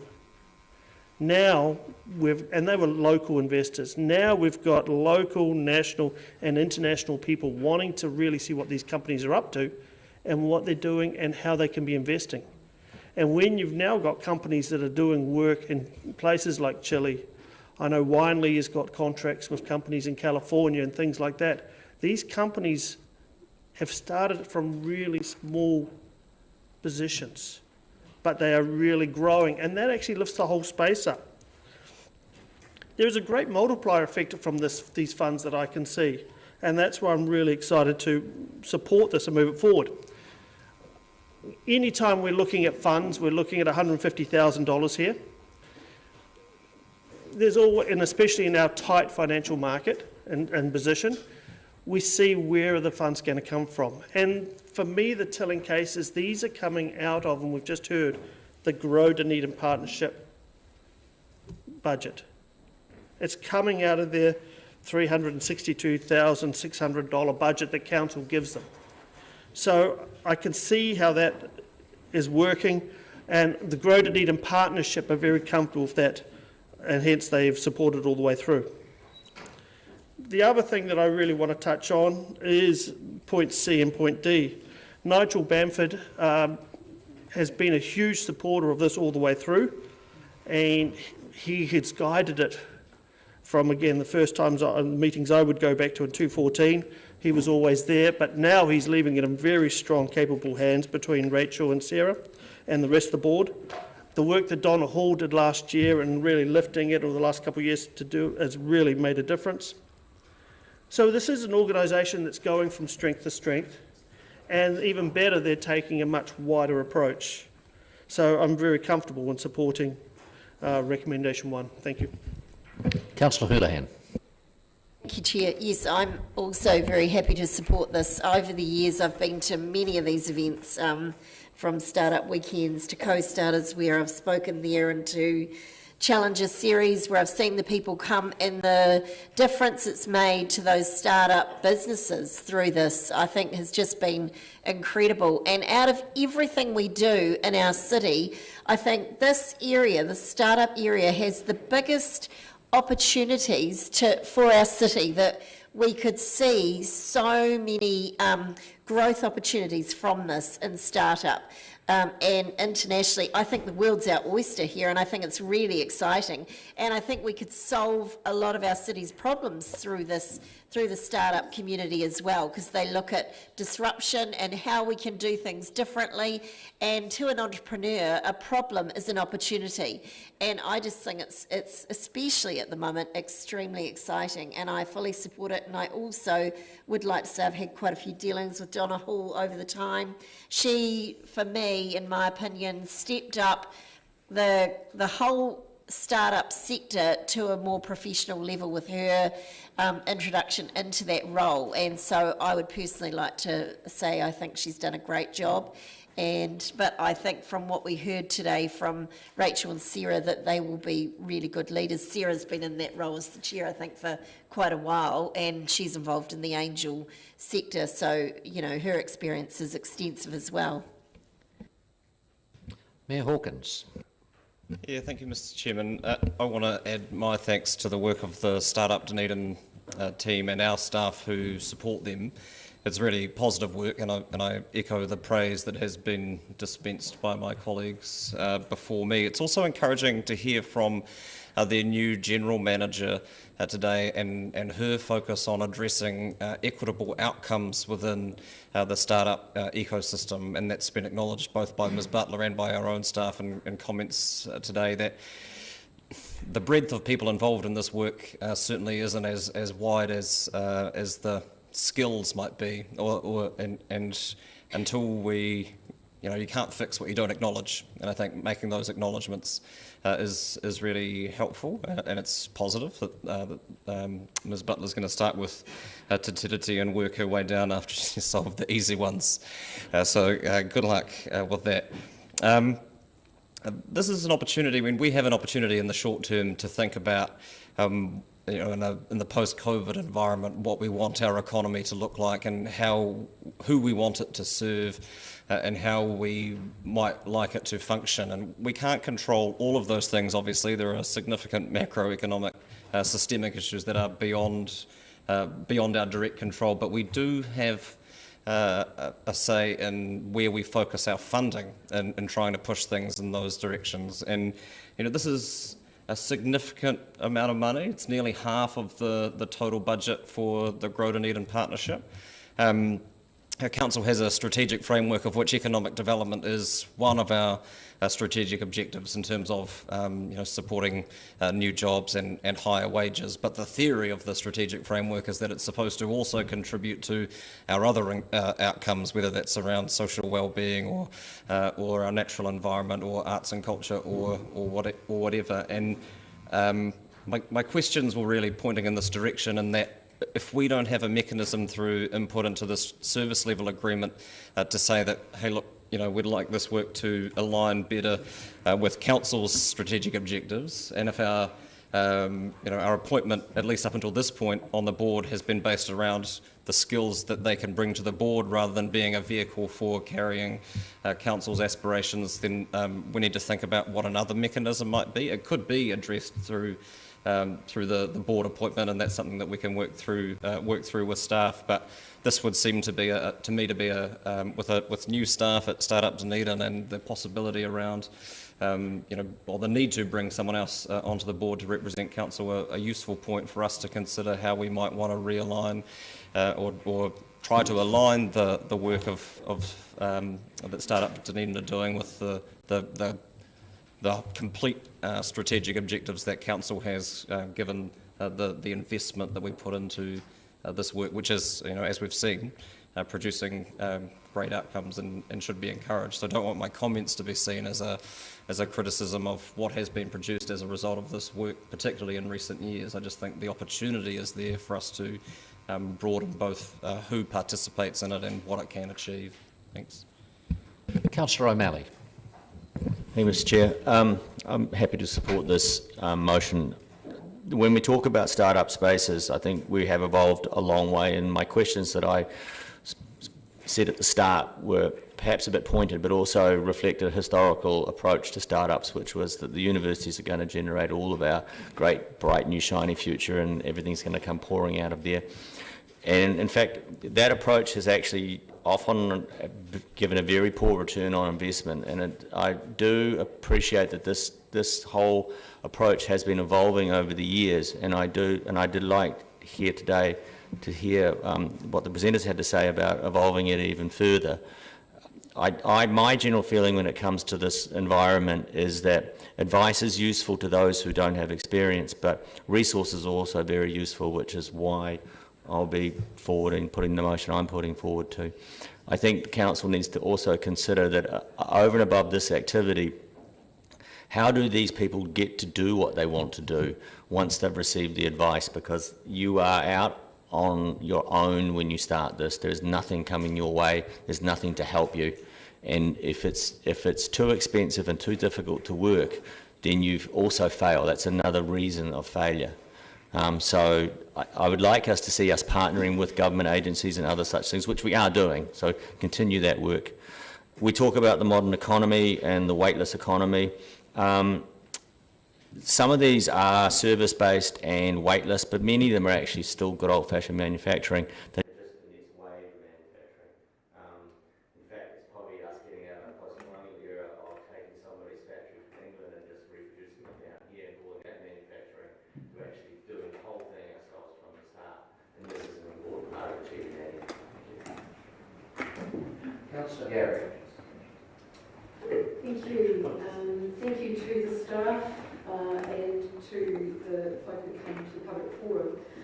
It was a very captivating presentation and report. Unlike comments on the table, I have no connection with startup. I have attended events, and so I went into that with a very sort of fresh eyes, if you like, and was hugely impressed and have continued to attend because of the vibrancy and the energy and the extraordinary ideas that I saw. And I particularly noticed the progress made since the last report and one before that. It feels like we're fine-tuned, and I take my hat off to staff in terms of the way that has been supported in a very thoughtful way. I was struck by the inclusiveness, the effort to be inclusive and work on that, and particularly Rachel's comment around being uncomfortable, but being prepared to have that conversation. It was music to my ears that Dunedin's looked at as a model by other parts of the country, and I think we can be really proud of that. And I think this $150,000 really helps to position Dunedin very appropriately, as also Brian said about that we'd arrived, and that's where we go to from here. And clearly the opportunities are being taken up, and it speaks to the talent and skills. We know it here, so it's very exciting. I think the 150,000 will be used very, very well, so I'll certainly be supporting the motion. Just before I give Councillor Wiley his right to reply, I'd just like to echo the thoughts that have already come from other councillors. From a GDP point of view, I think we've had a couple of areas that we have been very successful in making the decision to invest ratepayer money to develop an ecosystem or to develop our industry. And this one has been extremely successful. And Dunedin is getting a name now for being an entrepreneurial city, and it fits very well with the strategic direction that we have for our city. It's a knowledge economy. Whether the knowledge came from just someone having a great idea or whether it came through a piece of research at the university, it doesn't make a lot of difference. The end result we're looking for is businesses that start here and hopefully stay here. But I guess if they're hugely successful, and some will be, we may lose them from the city. But if we have them here, the initial work will be here. And reflecting what Councillor O'Malley said, you know, some of this will generate modern manufacturing. Not the old bend a bit of metal manufacturing, but the modern print this, you know, manufacturing, because that's the easiest way for these companies to get things into manufacture in the first place. And we're seeing that equipment coming into our city now. CNC, the ability to print metal or print plastic into a component. So I'll just two more speakers. Councillor Benson Pope and then Councillor Elder. Thank you, Mr. Chairman. Just very briefly, I think the performance of the organisation speaks for itself, and I think we should all be pleased about that. And I think a couple of speakers, and you just did it yourself, already mentioned the fact that the potential for industry and activity which is less vulnerable to economic shock or social issues is enormous around developments like this. Of course, we've already seen that previous councils have established a whole precinct where some of these businesses can be so successfully located. So it aligns with a lot of things, and I have to observe that I can't think of a much better example, and this is certainly a very good one, of the reason that councils should do more than just invest in infrastructure, buried or not. This is probably not the right time to use the phrase, but this is part of our knitting, actually, and this is work we need to do. I'm assuming the Mayor will take the opportunity later on as questions for the Chair or some such, given that he hasn't moved an amendment around his concern, to raise that for further reporting. Otherwise, I think it's been a very positive report and discussion. Thank you. Councillor Elder. When I think of the current culture in the startup ecosystem, and I think of how quite often things need drivers, and our investment in the startup ecosystem enabled some key people to drive ideas, have meetings, create challenges series, to the point now where that ecosystem, you do get not 12 people but 70 people at a event quite regularly. But that needs that investment to create that energy that is happening. One of the other comments I'd like to make is that indeed Dunedin has to pat itself on the back, because I have looked at a number of startups where in fact Dunedin manufacturers all over Dunedin, plastics, Farah, all play it forward when it comes to product development. So they're doing product development for these startup companies for free, so that they can enable a product to come to fruition. And I think that play it forward culture, whether it be at Polytech, university or whatever, is something that as a community, as a Dunedin community, we can be proud of and shout loudly from the rooftops. Because when I've talked to other people from other places, that is not the feel they get. So championing, driving and creating that positive energy, but also our own city itself, our companies, our university, Polytech, DCC, whatever, also are part of creating a culture that enables people to start something up and get the support they need. And I think the whole of Dunedin needs to take a bow for that one. Councillor Wiley, you're right of reply. Thank you, Chair. I think, there's been a lot of very positive comments, and the speakers really touched on it. The only thing I want to add is following up on what Councillor Gary said, how she attended the event and the energy and the passion that was in the room. So I'm sure that I think the Startup Trust would really welcome all councillors at some time over the next 12 months to see what is happening in that space, and that would be the only thing, and see where Rachel and Sarah take this and drive it. And I think it would be great to see councillors at the events, because they will also, the ones that haven't been there, will see the passion and the energy and what is happening in the vibe. I think is really important, and how they're actually taking a lot of people along for the ride. So thank you. All right, I'll put it. All in favour? Against? Carried. Councillor O'Malley, you had a motion foreshadowed? It's with the GSOs that's coming up now.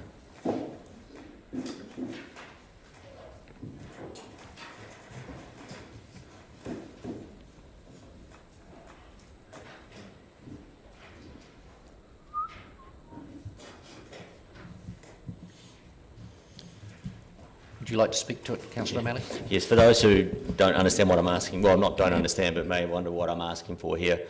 Callan Innovation is the government's tech innovation support institution, and it is based in Wellington, and it has regional offices in Auckland, Wellington and Christchurch. What I'm asking is that we formally approach Callan Innovation, and if the Mayor would be so willing as to write that letter. Yeah, yes, that's true. We can split the resolution if you want. That often is not when Wellington or central government is looking at investment in Dunedin, they tend to look at our population and then they make that call from there. And whether I agree or disagree with that, because you know I often disagree with that in itself, this one is quite different again, because when it comes to the technology production in the country, we are clearly as big as any of those other centres, and especially when it comes to the biotechnology, which is dear to my heart. The human-based biotechnology is related to the fact that you have medical schools, and there are medical schools in Auckland and in Dunedin, and therefore for Callaghan not to have an actual formal footprint and representation in the city is, in my opinion, a slight underrepresentation, to put it politely. And so I would politely ask them to consider seriously coming to Dunedin. We have the regional partnership program that runs here, and that's very good, but it's not quite the same as getting into an office and talking face to face with people. And I believe it would be part of this development of the startup ecosystem and giving it a slightly wider and more flesh to it, is that this is related to actually some of the larger levels of support you can get, especially from central government. Thank you. Councillor Elder. Having been involved in a couple of startups myself, it's that forward investment that is needed at the start of a startup. And that's where the Callaghan Innovation Fund is really critical. Quite often someone comes up with a great idea, and what happens is the Callaghan Innovation Fund is actually for the development of a great idea. But in Dunedin, if you haven't got someone here, you actually have to further your idea to the point where, in fact, the Callaghan Innovation Fund says, oh, you don't fit the criteria because you've developed it too far. And so we really need to have someone here so that when we are starting the development of an idea, people can go in straight away, because indeed there is a barrier there, and I believe that having someone in the southern region would also service Queenstown, also serve the south, and visit Invercargill, Queenstown, Gore, wherever. But I think that marketing of that first, little light bulb goes on, go to them. As soon as the light bulb goes on, go to the Callaghan Fund, talk to them, because indeed that first investment of money into an idea is critical to get it to the next stage, and I think this would really help our startup ecosystem. No other speakers? I support this. I think as a city we have demonstrated plenty of times during the last 20 years that we have some of the brightest thinkers. Scott Technology just as one, the biosciences area, and I think it needs to be recognised that we should have this support down here and not have to operate with waiting for someone to turn up. So I fully support it. Councillor O'Malley, your right of reply. Just one thing to say, and is I hope that the chair of the board of Callaghan Innovation, being Pete Hodgson, will look favourably upon this. Thank you. All right, I'm going to put it all in favour. Against? Carried. The Mayor has a job to do. All right, moving on to the Enterprise Dunedin Activity Report. And we are...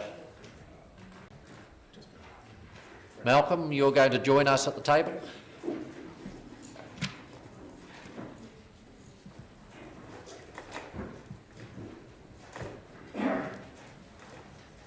And Benji in the background.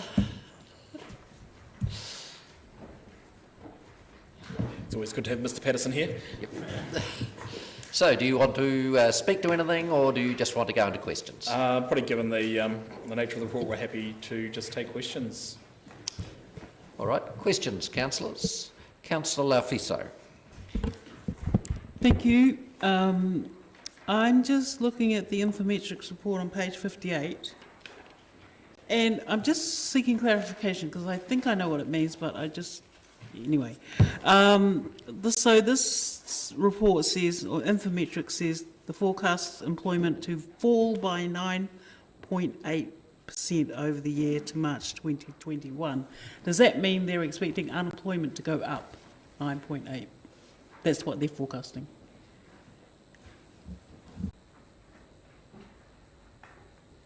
Sorry, Councillor Feso, I actually I've got to get my eye on it. What was... to fall by 9.8, did you say? Yes, I'm just curious. To increase by 9.8, that's correct, isn't it, Benji? It's forecast employment to fall, so it's unemployment. That's what I'm asking. Oh, and why would you write it that way? Feel free to explain it, Benji.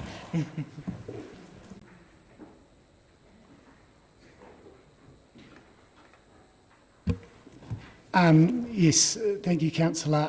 So your question regarding that comment from Infometrics about employment, that was how many jobs would be lost. So the total number of jobs would fall by 9.8%. Many of those will translate into unemployment, but unemployment itself is a concept that only captures those that are willing and able to work. So some people that lose their jobs actually become disenfranchised and may choose early retirement, or they may, for whatever reason, have another income in their family and choose not to re-enter the workforce. So the actual increase in unemployment is often slightly less than the decrease in employment. Councillor Vandevers. On page, page 48, it says the DCC will shortly commission an update on wood supply chain projections for the DES. Wouldn't it be wise to have this report first to establish that in fact there is an affordable wood supply chain, and have some idea of what the cost of that would be before you start looking at the detail of an energy system that's centralised? That is, through the chair, that is part of the overall picture, is to bring everything together, is to find, what, for example, is the situation of biomass in the Otago at the moment, and also... Thank you. Yes, it's part of the overall picture, and coming together to find out what biomass is available in Otago, because anything we come up with, it has to be a sustainable energy source. So you say it's part of the picture. My question is, why isn't it the first part of the investigation? Because if it turns out that there isn't an affordable wood supply chain in your projections, then there's no point in doing any of the other work, surely. Isn't this part of due diligence to actually do the fuel supply affordability issue first? There's some work being done on a national scale on this, but it's currently out of date. And also, I think basically there's been no solution as yet on what energy supply will be utilised, for some of these projects. So it's looking at a whole host of different options, and one of them is sustainability of that. There's also options around solar, There's option around power, energy, etc., as well as the wood chip. Are you saying that they're seriously looking at a centralised electrically powered heating system and digging a trench all the way up to Moana Pool when electricity already goes there? Through the chair, at the moment, they're just looking at a number of options. There's nothing. They're looking at this, what could occur or what may not occur with energy supply to each of these different places. All right. There's been no decision at all made on any of this. It's just a research at the moment to get the most appropriate options. Yeah, my worry is that there seem to be investigations that are getting ahead of a possible wood supply, basically. I can sincerely say that that is not so. Okay. The district energy system that's talked about on page 47 under biomass, any idea when we're going to see some results or conclusions from that? It's probably in about 6 weeks' time. Ah, that's it. Okay. And that'll come as a report to this committee, or? That will come to us. We will get into a report as soon as possible. Thank you. Councillor Benson-Pope. Thank you. Two questions. The first one relates to the question that Councillor van der Vist just raised, and I'm assuming that you're aware that the issue of wood supply, which Councillor Hall has challenged a couple of times, has been reported to the local advisory group because of the hospital discussion and the hospital heating source being part of all this, not all of it, but part of it. And are you aware that on those occasions it was reported that there was a satisfactory volume of supply? I don't know about the cost, but volume. Councillor, you're correct. We are aware of that. Okay. The next question is then, that notwithstanding, you are confident that a further investigation will actually be able to ascertain the accuracy of that supply and also the cost issues in relation to it? That is exactly what this particular piece of work is about. Okay, thank you.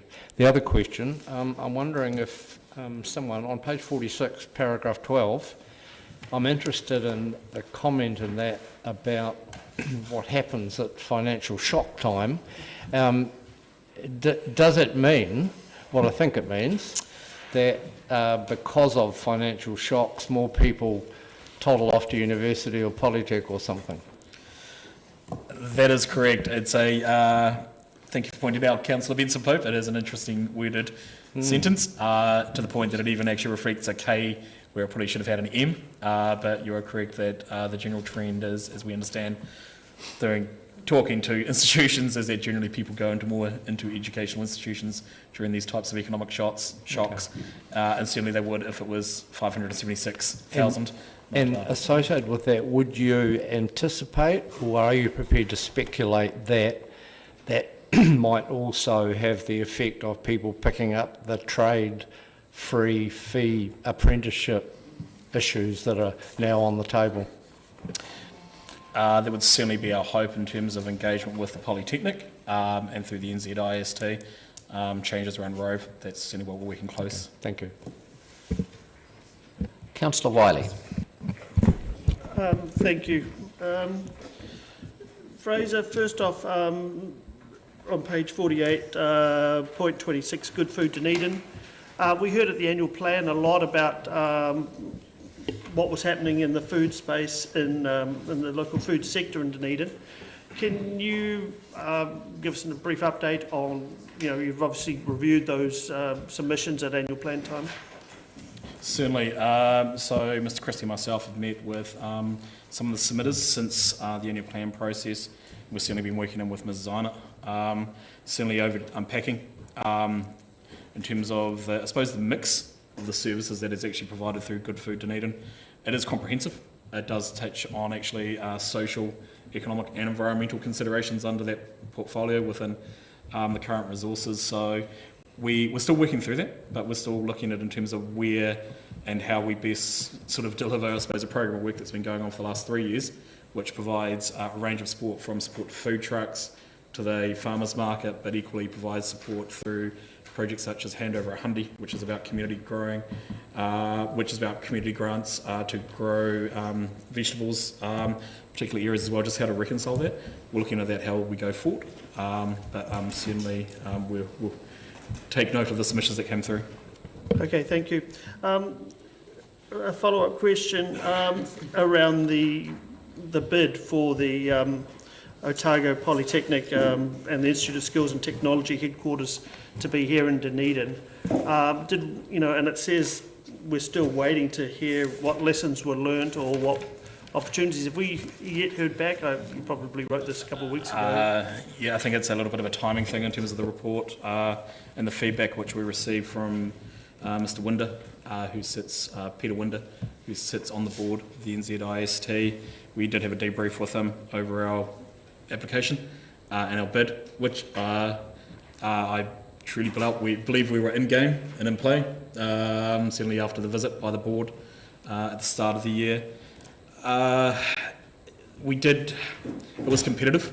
I think that was the key thing within there. They were very impressed, especially in the nature of the businesses we actually took them to as part of the visit to the city. We took them down to Vogel Street and we showed them Education Perfect and the delivery of services that could potentially be, they could be considered if the move was here. It was relatively positive feedback when you're coming in when you didn't get something, but we certainly do hope that there's going to be opportunities more forthcoming with the NZIST. But they were certainly impressed in terms of really what we had to offer. It's just that the nature of the competition was challenging. Okay, and I guess that was one of the questions I was going to ask is there other potential opportunities which you've just touched on? So I'll move on to my next question, and that is around Study Dunedin. Obviously they've been greatly affected in the sense of with COVID-19, and I guess when I also read through the paper, I also think of Project Shanghai and how those two are working together and telling a positive story of opportunity of education going forward in Dunedin. Yeah, look, it has. It has been incredibly challenging for the international education market during lockdown and the events of COVID. Notwithstanding is the really, really good work that Margot Reid did in terms of working in terms of repatriation flights, which I was certainly observing and being part of some of those many complicated conversations around regulation, around providing assurance back to parents in terms of repatriation of the German and Thai students. Certainly would like to acknowledge that. It is complex both in terms of the border restrictions at the moment and the waiting for the timing in terms of when they could potentially be adjusted. But it's not just our borders, of course, it's the borders of where the students are coming from. So there's a degree of complexity associated within that is incredibly challenging in terms of reconciling. We are working very closely with the Study Dunedin Advisory Group about this to understand that and try and work through what we can and what we can't do. But it's certainly a complicated situation in terms of working through that. Yeah, so taking that one step further, with our global status of being COVID-free officially, and potential opportunities in international education, is that we relaying that sort of story through to our contacts in Shanghai and the whole Project China story? Sorry, you're correct. I missed the second part of your question. Sorry, Councillor Wiley. Yes, and the short answer is, and certainly the work through Project China has been looking at working with existing agents within the city, but again, working to provide assurance that, we have a market or a place that looks very attractive for when those borders do open. Okay, thank you. And a question from Mr. Anderson on page 52 under compelling destination. Can you just expand a little bit more on the reimagining tourism project and where that's going and what that's looking like? I'd like to be able to let you know a little bit more, but at this stage we can't. That's a Tourism New Zealand initiative. They've been given that mandate by the Minister to reimagine tourism. They've developed a advisory group around that, and really just awaiting to see where that goes next. So where are we at with our own tourism organisations, and essentially have we started yet with a blank sheet of paper and started those sort of progressions, those discussions forward, or are we waiting for the work from Tourism New Zealand? We've basically started out in general terms to look at what the future might look like, but nothing specific. In other words, it's not a lot of point in us going down a certain path and then finding Tourism New Zealand and the government, in fact, may well go down a different path. So I think that will come to fruition when we start looking at the destination plan, reviewing the current destination plan. And again, we don't want to go too far down that track, because again, if they change tack and do something radically different, that won't be a good mix. Sorry, I'm conscious of my 20 questions. But I guess the feeling I'm getting is we've got tourism operators that are hurting right now. Mm-hmm. And are we debriefing? Are we getting all those elements on the table? And I've been on the Zoom meetings and things like that. But you know what, one thing I think we've all learned is to wait for government is not a positive thing at times. And the feeling I'm getting from you is that we are waiting for government rather than actually taking leadership locally. And can you encourage me that we are doing leadership locally as well? Well, I think if you talk to a lot of tourism operators, they've been very pleased with the leadership we've shown pre-COVID and then post-COVID as well. We'll continue to do that. We've set up a number of new initiatives around communication with Tourism Korero and our regular Zoom session, and that's all been based around sharing ideas and opportunities looking into the future. I think the recent announcement of some additional funding that we may get from MB will enable us to do some more as well. Councillor Gary. Thank you. I want to start because this is the first economic development meeting we've had since lockdown, and just acknowledging through you, Mr Christie, the amount of work the team in every aspect of the team's work has been done during lockdown and post-lockdown, because it's been many and varied. And I noted the Chair's comment at the start of this, which was around this is the Good News Committee. It's a pity the media wasn't here. I do have questions. The first one is around paragraph 13, and it was about the final sentence, which has made it more practical for remote working during the lockdown period, ultra-fast broadband. And that was certainly true. Was there any noting of the gaps in that? Because I certainly heard from people in the community about, and I witnessed this when I was chairing meetings on Zoom, around some difficulties and gaps with that, and I think it probably became quite obvious where those gaps were. Have we noted that in any way?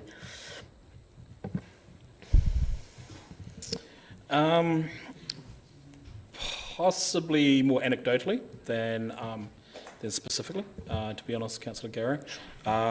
Certainly, there's been some excellent tools that I've certainly learnt, certainly over lockdown, in terms of use of Zoom and other tools, but certainly the engagement that we've been having within the startup sort of area in the ecosystem, as well as use of tools for things such as study Dunedin meetings or engaging with the health board on a variety of projects is, obviously it's been useful, and it's certainly provided an opportunity for one-to-many conversations that we've certainly held.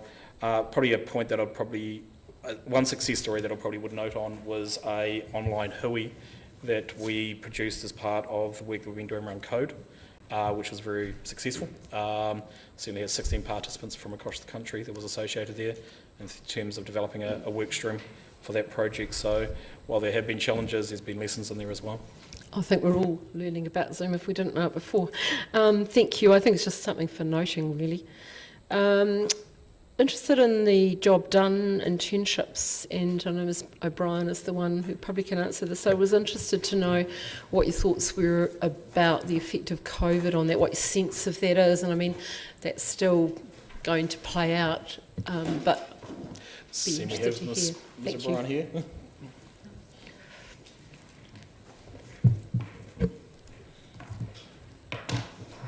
Thank you, Councillor Gary, for the question, because it was very much on the mind when we were in lockdown about how that would unfold for businesses. One of the first things we did was ask businesses to produce invoices so we could get money to them as quickly as possible, and then to get reporting back at a later stage, because we were conscious that, you know, ensuring that they had funding was critical.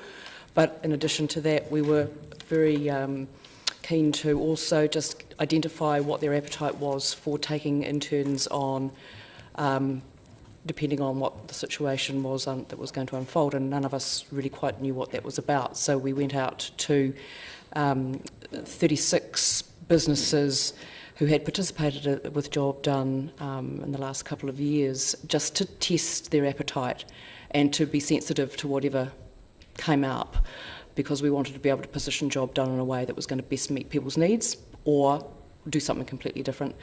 So those that responded, we had about 14 who actually participated in the survey, and 11 said that they were keen to continue and had an appetite to take on an intern for the 2020-21 program, and the majority of those that responded were from the ICT and tech community, although there were others from other sectors that said that yes, they were also interested in taking on an intern, but certainly the majority came out of ICT and tech.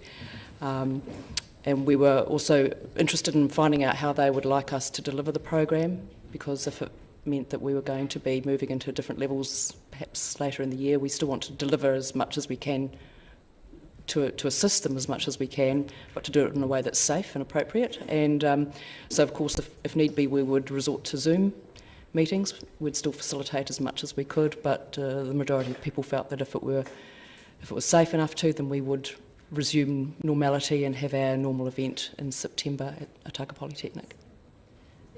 And two more questions. Just this one's a quick answer, really, and that's around film. Do we have a date? Do you have any sense of when we might hear about Parry Street? Shovel ready? No. That was very quick and straightforward. Thank you. And final question really is for the chair.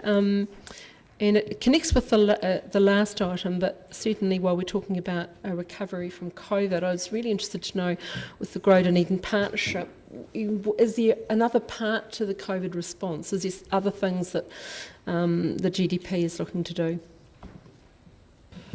Yes.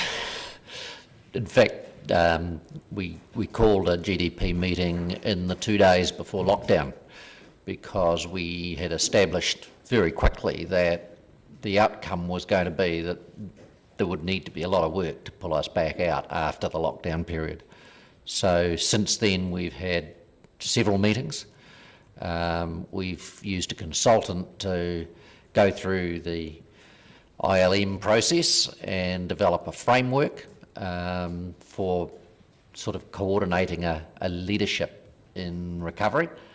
That's at the moment being given its final polish up, and it's our intention to hold a workshop for councillors so that all of us around the table are aware of what is being proposed, and then from there take that to a public or to a symposium, because this Enterprise Dunedin can't bring Dunedin out of COVID on its own. So if we're going to achieve anything, then it's going to need someone to provide that leadership that brings the social organisations, the businesses, the educational facilities, the whole lot, everybody in the room, so that we can then look at this framework, look at what have been identified as the challenges, decide if they are in fact the correct challenges or whether there needs to be some additions or changes, and then try to move from there to, well, okay,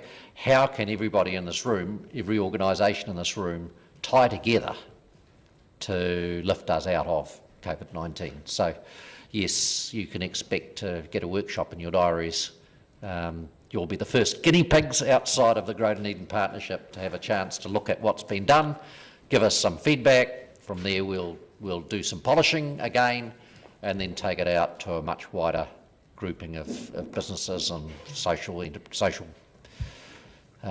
organisations to bring the whole thing into one. Thank you. Councillor Hall. With your biomass, are you looking into the cost of the per tonne, or are you looking into the kilojoules of heat produced from that tonne of biomass? What I can do, through the chair, what I can do is actually give you what we're asking for in full. I can't just reel it all off No, I understand. Moment, but I can do that for you, Councillor. Because up north, the price per tonne of sawdust and chip is very much higher than what we're paying down here, and that reflects the demand up north. So as soon as we get a demand, because Dunedin, the milk treatment plant in Clydevale is going to biomass, a lot of that stuff that they'll be pulling will be pulling out of the fibre plant board in Matara, a lot of that product. And as we see in Christchurch, the firewood companies now are having trouble getting enough log to supply firewood. So that to me shows that, as I've been saying many occasions, it's not very far away from pulling the log off the wharf to make it into chip. Now pine, which is the easiest source stuff here, is the poorest heat generating biomass you can get. Have we looked at how much biomass we could take out of the landfill, like in waste timber, paper, cardboard and all that, by... Through the chair, just to put people in the picture a wee bit further, when we talk about energy source, we talk about wood fuel, including pellets, wood chips, sawdust, shavings from sawmills, demolition wood, construction waste, specifically grown biomass crops. We also talk about fossil fuels, coal, LPG, diesel and waste oil, electricity, direct use, heat pumps and other energy sources such as solar. So that's the gamut. So it's looking over everything, because as I've said on several occasions, our waste product is now a tradable commodity, and it's no longer waste, it's a commodity. Councillor Elder. I have a question for Benji, just around the Infometrics report. I love Infometrics reports, they're fascinating things. And one of them says our health enrolments are up 7%, which is an indication of population growth. Our house prices are up 19%, but our residential consensus down 0.4%. I just want some interpretation of that. Is that about there's not enough houses for the demand? What's your interpretation of those? Thank you, Councillor Elder. So the indicator of population growth, health enrolments, that's something that Infometrics gives us as an early indicator.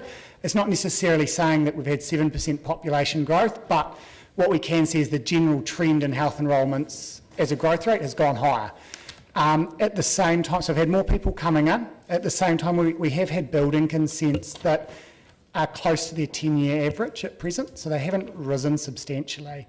So what we saw in the census was that the number of people per household actually rose slightly, and the other manifestation of that we're seeing is in house prices. Now, usually that is a signal to build, so there is something at present that is meaning that people aren't building, whether that's some sort of impediment because of land availability, resource availability in the construction sector, or another angle that may become more prominent over the coming year is people's confidence to actually embark on a construction project.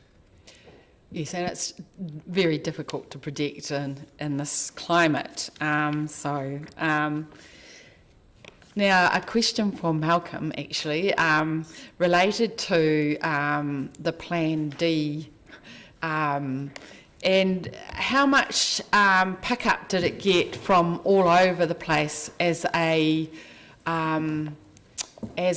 idea, a quirky idea? How many news agencies and TV people picked that up? Because my impression is it actually got more coverage than most other places. I could be wrong, but... Yeah, thank you. It's a fantastic invitation for people to come and visit Dunedin when they can't go internationally. So I'll just give you a brief summary if I can. So in terms of media, we had 36 plus Australasian coverage, media coverage, and surprisingly quite a lot out of Australia. 5 radio interviews, and you might have seen the News Hub destination piece and the TV1 News piece as well. Over 700,000 people would have viewed that. In terms of social media, if I just flick over the page, so in our Facebook page, our reach has grown from this campaign to over 500,000, over 78,000 engagements and shares where people actually share their personal opinion around the campaign has grown by over 1,000. Likes is up by 700. I think the other key metric that we're looking at in this stage of the campaign, and I would like to stress what we're doing here, it's all about awareness. We're trying to raise awareness of Dunedin as a destination. Later in the campaign, we'll change that to planning and conversion, and that's when operators will see potentially more business going their way. Going back to the website, our users doubled, our sessions doubled, our page referrals went up nearly 40%, and our bounce rate went down. So all the metrics that we can currently obtain in terms of coverage, which is what your question was about, have been fantastic. Congratulations for that. Thank you. And looking forward to the next stage, which is conversion, of course. Now, but great start, I thought, and slightly quirky and risky as well, but I think sometimes advertising is a bit like that, isn't it? So,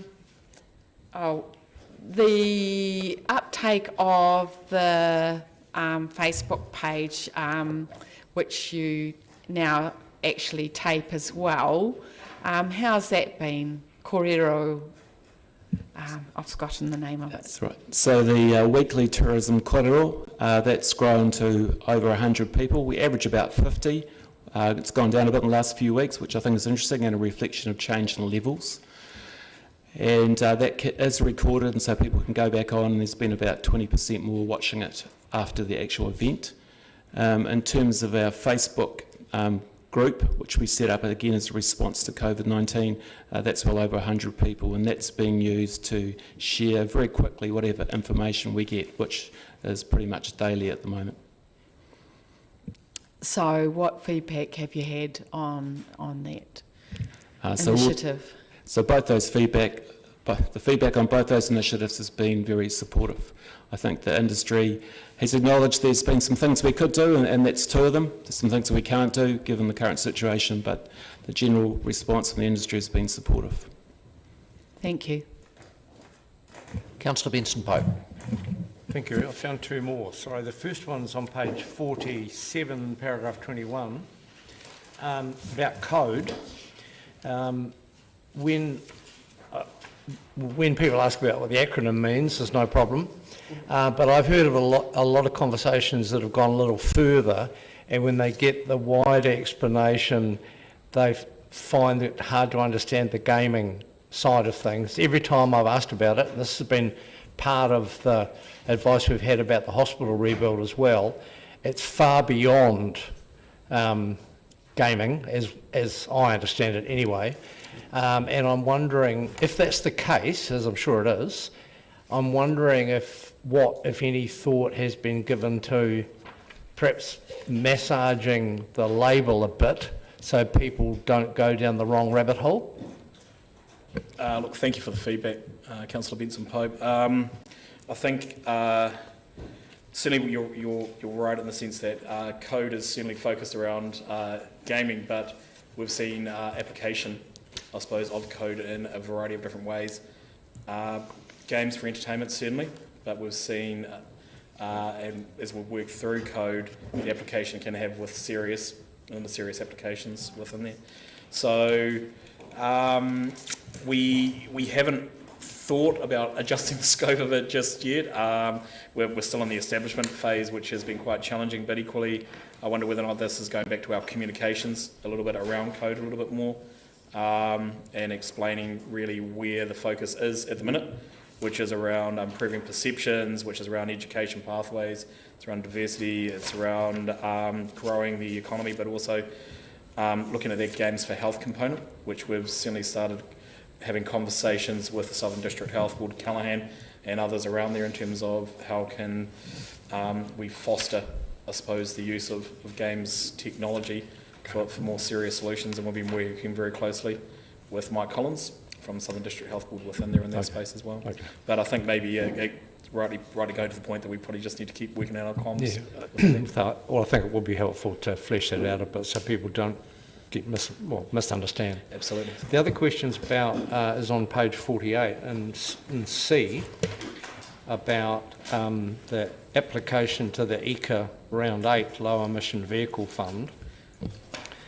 I'd like some assurance that the fact that, I know ECA has a series of funding rounds, that applications like that small one don't negatively affect our opportunity to extract some funds from ECA or some support from ECA should we ever get the joint consultants report back from the ORC about the inner city bus loop. Mr. Adamson may want to have a comment on this one. I think we can just note, that. Yeah, we'll just note a very valid point. Through the Chair, Councillor, we do keep a very close eye on that. We've already had some EGA funding for some of the indicative business case, so we're right up there with that. We've also had a look at it regarding the biomass project at the moment as well, but I don't think we're going to get the funding on that particular one. Okay, thank you. Councillor Vandervis. I'd just like to follow up on Councillor Elder's question regarding the issue with residential consents being 10% behind the national average at a time when our house prices have been surging ahead for some time. The staff guru on statistics has said that there is something of an impediment to residential building here. Is it possible to get a better idea of what that something is? Perhaps the Mayor's task force on housing might have identified something. To say that something is an impediment when the stats are so strongly indicative of a problem here with residential building that doesn't seem to exist in the rest of the country. I would like to know if there's anyone around the table, perhaps the Mayor, can give us some idea of why it is that we have residential consents going backwards. The rest of the country is surging forwards at 10%, yet our high house prices are going up at such a rate, 19%, that this should be a real spur to massive residential consenting. The Mayor doesn't wish to answer on behalf of the Mayor's Housing Task Force. Have they looked at this at all? This isn't the forum to have a roundtable discussion about housing issues. I would have thought this was a forum to ask questions of the report at hand. Apologies, Mr. Chairman. So the Mayor doesn't want to answer the question. Is there anyone else that can answer the question, given that you people have collected all this information? There is this massive discrepancy between residential consents, which are down, and house prices, which are well up. What is the impediment that's been alluded to but not identified? I think, Councillor, we need to do some further work on that to clearly identify what that is, and we can undertake that and bring back an answer unless Mr. Patterson has one off the top of his head. You've got to remember this Infometrics report is produced externally, so we'd have to go back to them to seek further information that might clarify that point. Well, hang on. Just to clarify, the Infometrics information I think we need to take as read. Mm-hmm. It's reasonably comprehensive. What I would like to hear is not something more from Infometrics, but from our own organisations locally to find out what the impediment is and which committee you might bring that information back to. Would it be this committee, Councillor Staines, do you think would be appropriate? I guess it depends what we find, but this committee probably is the place that we can bring information back in. It's a matter of whether there is existing data sets that will identify more clearly what it is, or whether in fact there has to be a survey or some other means to get a fix on just what the issue's all about. Okay, thank you. My next question relates to the item 27 at the top of page 49, where it talks about film. And it says that all permit requests now require project registration with screen-safe and healthy safety plans that meet standards endorsed by WorkSafe. When did this new requirement come in? How long has that happened? It says it now requires it. Yeah, when did that happen? My understanding that it happened basically during lockdown, Councillor Vandervis. Okay. Yep. Well, I'm very sorry to hear that happened during lockdown, because I've had an approach by an Australian film crew prior to lockdown who said that they actually had to move out of our region. They had to move north of the DCC boundary up to Meraki in order to do some filming near a road because of the onerous traffic management requirements of the DCC. Now, if we are driving film crews out of the DCC area prior to this permit request now requiring registration for screen-safe and work-safe whatevers, I'm concerned that we have a real problem here that may be getting worse if we now have to add work-safe clauses to an already restrictive filming environment that doesn't exist north of our border. I don't know exactly the specific one you're mentioning, but probably would be good to understand that. The second thing is that certainly Mr. Dika has been working very closely with a group of film officers around New Zealand and trying to make these requirements as low compliance as possible. Obviously, we're still always very keen to work out how we make sure that we can be as film friendly as we can be, so certainly like to understand if there was an impediment within there. Right. Would you welcome some discussion informally afterwards, perhaps? Yeah. Okay, thank you. Mayor Hawkins. Thank you, Mr. Chairman. For Mr. Christie, perhaps just wondering across the range of activities that economic development or Enterprise Dunedin support within the resourcing that is afforded you, whether any thinking is going on about how those priorities might shift and that balance of resourcing might shift in the current geopolitical public health environment. I mean, it's possible that some will be more or less important or more or less possible to get more traction on in the next 12 months. Yes, thank you. We're constantly evaluating our programs of work at the present time, particularly in light of each sector having very specific issues that they're needing to address. So the managers of our team are working with staff around where their priorities currently sit and what that might need to do in terms of any potential changes that we'd either bring back to our chairs or to this committee. We do have, of course, the review of the economic development strategy, which will be underway sometime soon, I hope, and that will give us a chance to relook at where those priorities are across the city as part of that stakeholder group. Yeah, thank you. My second question is about the Infometrics report and just kind of the way it's, I'm sure I've raised this before, the way it's presented, where green means good or looks like it and red means bad. So house prices going up 20% is a good sign. It's listed under highlights, and traffic flow decreasing is red because it's gone down. When that could potentially be a sign of other ambitions outside of economic development gaining some traction. And it's not a slight on the report because the report does what the report does. But similar to Councillor Vandervis, some method of getting comment or analysis around it from a broader perspective I would find helpful. Is that possible to achieve in-house without... And it's not about getting the data sets to support it. I think it's as much about just a discussion around the contents of the report and Council's wider strategic ambit. Yes, so I'd imagine that Infometrics are using a standardised process for collecting and presenting this data.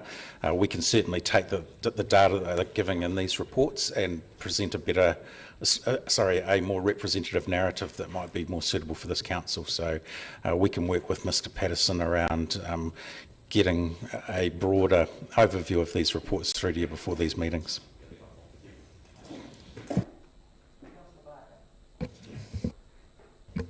Thank you, Chair. Most of my questions have been asked, which is great. I just have one question about the Martin Jenkins report from 2019. At the Economic Development Committee this time last year, it was a report came through that there was going to be a report about the GDP governance, and I wonder when Council might expect that report.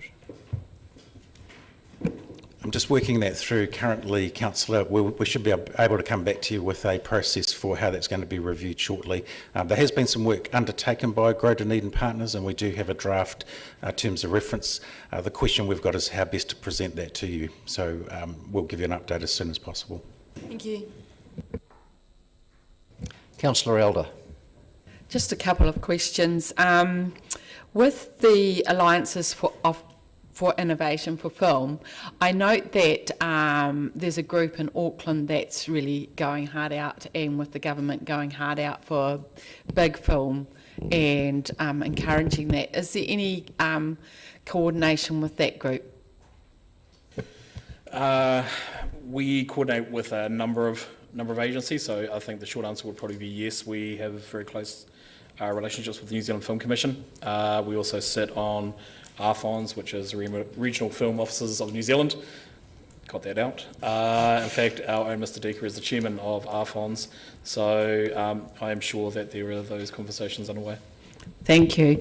The other thing is, post-COVID-19, there are lots and lots of pots of money for all sorts of things.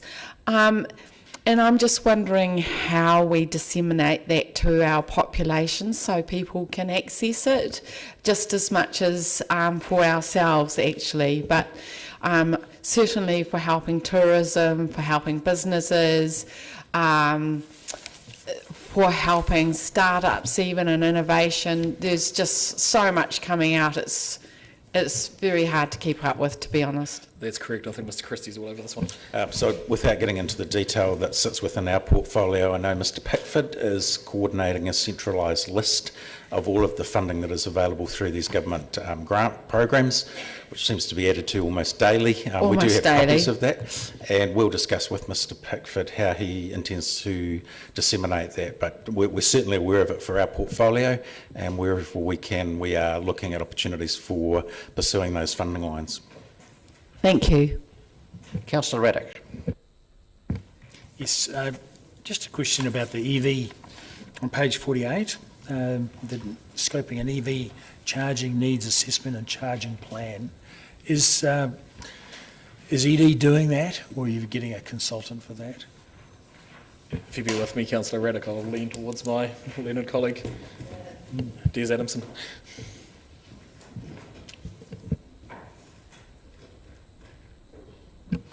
Sorry, Councillor, could you run that past me again? Page 48, item C, part 3.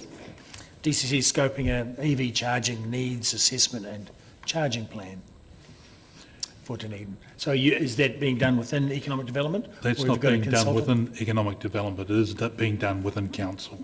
Right. And so you don't, and is there a long-term view of that? Is that aimed in any particular direction with that? The aim really is to ensure that we get a plan in place so we don't start placing these charges all over, irrationally all over the city. So I guess that's the real intent, is to make sure that doesn't occur. And I don't think just at the moment it'll be looked at as vehicles grow, which we keep an eye on. So yeah, it's done in line with that. So how are you going to assess the needs? You've got a needs assessment. How are you going to do that? What's the methodology for that? Well, I haven't got the methodology, but I'm sure we can get that, give you a look at that. We can get that for you. Great. Thank you. Councillor Fiso. Thank you, Mr. Chair. My first question is for Mr. Christie in terms of the work that you and Mr. Pickford will be doing. I think it's coming through anyway, but from the conversations that I've been part of in terms of community organisations and planning to or hoping to recover from the lockdown impacts, we just need to be aware that people are fatigued with applications, so we need to be application forms, etc. So we need to be mindful of putting in place mechanisms which actually ensure that the funding gets there, but doesn't require too much of our people already. Thank you. And my second, so that's sort of a question. Sort of. Thank you. My second question is for Mr. Patterson, to follow up on my unemployment question. Just referring back to the report where it talks about 660 people becoming job seekers with the MSD in April, does that mean, so is it going to be an upward trend and we will have further reports which will detail further increases? Yes, thank you for your question. So we've been very fortunate, well, not fortunate in general terms, but MSD has become very good at giving us more information over recent months, and they've begun publishing beneficiary data on a monthly basis to a territorial authority level. So just on Friday afternoon they published the May figures, and what we saw is that there was a further increase in the number of people seeking job seeker support that were work ready, but it was a much smaller increase. So while there was closer to 600 between March and April, just over 600 that went onto it, there was less than 100 additional that went on during May. So the pace of the increase did slow. However, we've got to remember that the first tranche of the wage subsidy ended in June, so there may well be a further tick up in June.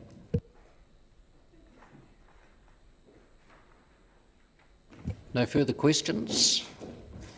Councillor Wiley is happy to move that we note. Seconded Councillor Gary. Any discussion? If not, I'll put it. Oh, you want to speak to it? Speak to it, yeah. Overall, I just want to thank the team in Enterprise Dunedin. You know, again, you can see the length of debate or in the questions you've had around this paper. The data, the infometrics work is helping us making really good understanding of what's taking place around the city, and that really helps us make better decisions.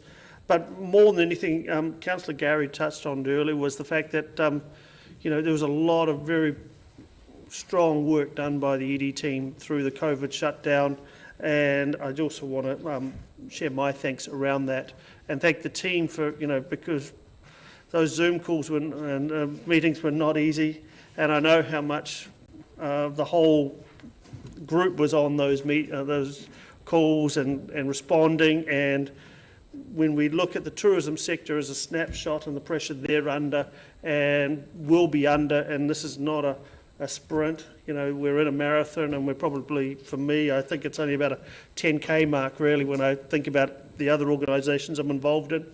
We've still got a long way to go, but the confidence and the support that you've given those organisations, not just tourism, but the other sectors, thank you for that, and thank you to the team. Councillor Walker. Yeah, I just reminded of something I wanted to say to the team, and it touches on what Councillor Elder you touched on, the Plan D campaign, and I just wanted to thank the team for being so innovative in the marketing space around that campaign. I thought it was super clever, and I look forward with bated breath to the next few ads that may be appearing, coming our way, and I'm certainly, for one, not surprised at the positive and phenomenal reaction to it. I would just simply encourage you, I guess, to continue to be innovative and progressive in similar future campaigns. that not only mark Dunedin out as a fantastically beautiful place to visit, but somewhere that I guess is prepared to be confident in the way it talks about itself. So thank you. Councillor Barker. Kia ora, and thank you to the team. I'm just from the bottom of my heart for the support that we got during the COVID lockdown. As someone who works in the tourism industry, it was extremely stressful, and we really appreciate all your hard work and support during this time. The setting up of the weekly Zooms were huge for us when we were struggling with getting information in and seeing where the future was going. We really appreciate what you've done for us. Thank you. No other speakers? In that case, it's been moved by Councillor Wiley, seconded by Councillor Gary. So I will put it. Oh, do you want a right of reply? I'll put it. All in favour? Against? Carried. That takes us on to item 7, Oamaru to Dunedin Cycle Trail Feasibility Study.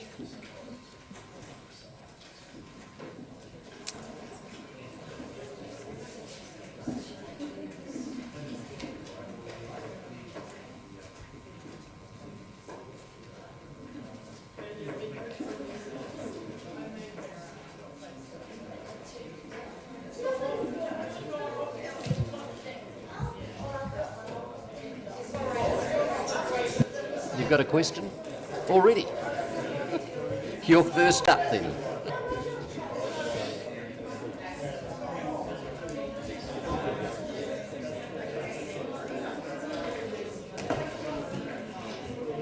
All right, councillors.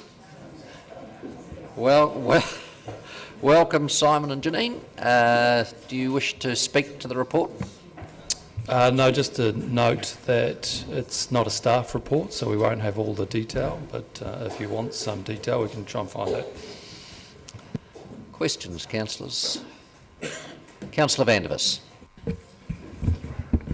The Section 6, Waitati to Dunedin, on page 219, is one of the windiest, steepest, narrowest, wettest gullies to run a road up that I know. How can you safely propose a cycleway up the same valley? Oh, we're not across that kind of technical detail yet. I guess all I can say is this is a desktop study, and that further work would need to be done to shore it up. Can I suggest that someone needs to get away from their desk and try cycling up that road, or down it would be easier, and then shove it in a drawer somewhere? Cheers. Thank you for indulging me. Mayor Hawkins. Yeah, thank you, Mr. Chairman, and I appreciate that this isn't a report that was prepared by staff and is presented without comment largely, but I did wonder, Mr. Drew or Ms. Benson, whether you could add anything in terms of the degree of confidence that you have in the data that is presented in the report. Yeah, I can't comment on the economic data because that's not my forte. The engineering data, the engineering cost estimates, I would say I have a low confidence in those numbers at a desktop level. Those costs are only likely to go up, they would be unlikely to go down. And from an economic point of view, we would have low confidence in the numbers. Okay, thank you. Because I'm just looking at the recommendations. One is noting the findings of the feasibility study, which is reasonably harmless. B is noting that staff will report back with options through the long-term plan. Given the response that we've had from the Director of Enterprise Dunedin and the General Manager of Infrastructure, what would that report look like that would come back to the long-term plan, other than being a complete reworking of the feasibility study that we've been presented at this meeting? So Waitaki District Council have committed another number, I don't know the details of that. 150k to the next stage of the studies. So I guess that would be the option for council during the long-term plan process, is a number to look at the detail from the Palmerston to Dunedin leg. I've discussed this with the Waitaki Infrastructure Services General Manager. They're looking at their council's committed to progressing it after some existing cycle rail trails up to Palmerston, but he was saying that not shovel ready for probably 5 years. They want to finish some other pieces first. Only as far as Palmerston? That's what they have committed to doing a detailed study on. Okay. And in terms of any work that we might want our staff to do beyond Palmerston or involved in that project, is there existing, is it in the existing work program? Is there budget to do it? Where would that come from between now and the long-term plan being considered? I think we would have to consider a budget number probably similar to Waitaki District Council's for inclusion in the long-term plan, because I don't think there'd be enough time for staff to make a really deep and meaningful decision. It's really essentially just putting seed funding into the long-term plan if it was considered viable to go ahead with it. So there's no budget in this year, in the coming financial year, for detailed work on this. We'd consider it, and we can still line up. So if council were of a mind to progress this project, we can still line up the timelines with Waitaki, looking at it in the following financial year. I guess what I'm trying to figure out is how we would know whether it was viable or not, given without doing more work that isn't in the work program and isn't budgeted, given the low confidence we have in the information that we currently have. So what would change between now and the long-term plan if there's no scope to do any more work on this currently? No, nothing. So I guess what we'd advocate for is that we'd do that work if council decided to invest in it through the long-term plan process and the year, not the 2021 financial year, but the 21-22 financial year. Okay, thank you. Councillor Hall. You've answered most of the questions, but on item 11 it says here $1,500 per kilometre, which is $15 a metre. That's similar to what they spend on the Middlemarch to Clyde section, which is 100-year formed. This is newly formed, so I think the budget figures they're talking here, you'd have to double, if not more than that, to even come close. Yeah, our confidence in those numbers is low based on the yeah. desktop exercise. Councillor Walker. Yeah, thank you. I don't want to labour the point on the costings. I mean, I just pointed out here that the 7K's completion to Port Chalmers is costing 31 million, so I was going to ask you, are you sceptical about the costings here? You clearly have made that that's the case. My other question, I have a couple of questions. One is there any worry from your team, and I know it's not your report, and it's actually a very interesting, exciting report, are you concerned at all that there is almost no mention at all or any reference to the unique nature of some parts of this coast, particularly at being home to some of the most endangered fauna in New Zealand? There seems to be little... I guess that's a question. Yeah, there's a number of deficiencies in the report. I guess it's an $80,000 desktop report to look at. Is it worth proceeding with this any further? Yeah, and I guess that leads on to my final question. If you look what's happened in Central Otago, Queenstown Lakes District Council, Central Otago Districts Council, and of course the enthusiasm from Waitaki, I mean, I guess we are the missing link. That would be correct. So, correct. Yeah, okay, thank you. Yep. Great. Councillor O'Malley. Thank you, Chair. Being up on the Waikouhare Coast Community Board, obviously there's a fair amount of interest because this passes through them. And I note that the sections that are mentioned in this report are not necessarily the most obvious ones that might exist in that region. Like, I would think that what often is most often mentioned is Warrington to Waitati as a starting point. Do you think there's a potential that this would be approached, because it is such a large item, that it might be approached in smaller sections to start with that are effectively meeting an amenity request for that community for a relatively more simple and shorter run rather like what happened out on the peninsula and then got put together later.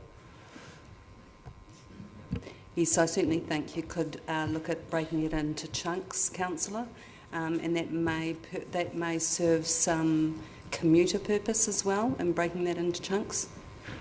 And then I guess to the resolution, it's been time for the LTP, but obviously NZTA has been mentioned here quite a bit, and that means you would recognise, or you would agree that it would also have to get on the regional land transport plan as well in order to get that funding.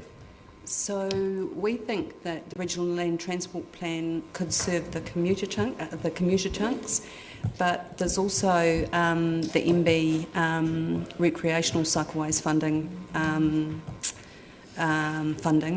that could serve the wider recreational use of the cycle path. When considering that funding, can you confirm that you don't have to be on the RLTP to be eligible for it? Because I know for the Provincial Growth Fund money, you had to be on the RLTP to be eligible, no matter what the reason was. It had to still be. So yeah, well you'll be able to confirm that. Thanks. And then just one last thing. I think to Councillor Vandervis's point, this was a desktop exercise, and I think if you look at the maps in greater detail, you can see that there are some parts that the local knowledge might in fact indicate that you might want to do something a bit different. Would you agree? Agreed. Yep. Thank you. Councillor Elder. Just noting those funding income streams. So the NZTA have quite a lot more funding for mode shift, is that right? Yes, yep. And one of their desires is to have cycleways and walkways off the road, so it's off-road rather than beside the road. Is that right? That's right, for commuting purposes, so not strictly for recreational, more for commuting is their focus. And with that commuting purpose, though, we had to the annual plan 2 stretches that indeed would fit that criteria, and that is Waitati to Warrington, where they want to go between communities, and also Karatani to Waikawaiti. Would that be true? Yep, that's my recollection. I guess that's what Councillor O'Malley was indicating, that it could be split up into smaller chunks and delivering the ones with the greatest benefit to Dunedin ratepayers first. And are you aware how many people are biking to Dunedin from Waitati now? No idea, sorry. There's actually quite a few who bike from Waitati to Dunedin for work, surprisingly. And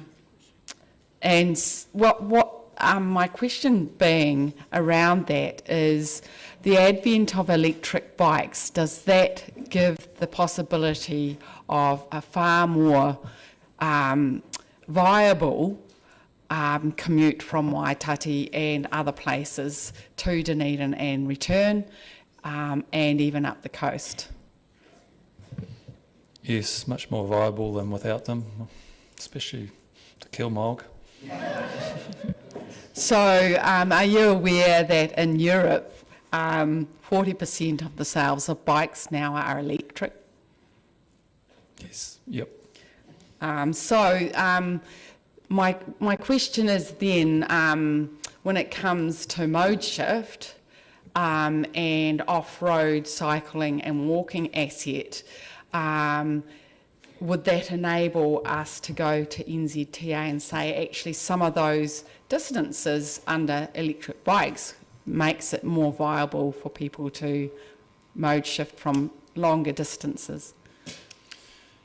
Yes, I think, yep, we've kind of discussed that internally. There is a chance. I think what NZTA would like us to deliver is all the Tunnels Trail and the North East Valley, some of those ones first, because they're the ones that will deliver the greatest benefit and have the greatest number of users before that they would commit to funding for some of the other ones.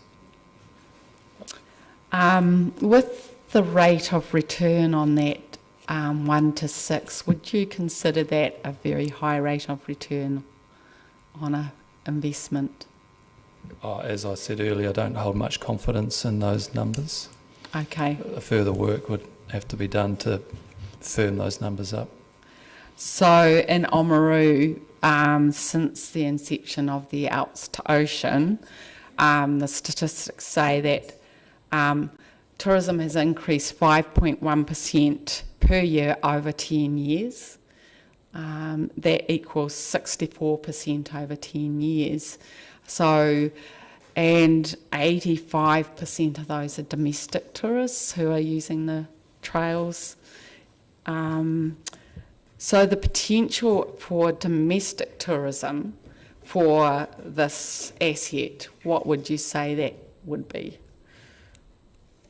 I think you'll find the report assumes that at about 90% domestic, 10% international. And considering the future of tourism, would you see this as something that would be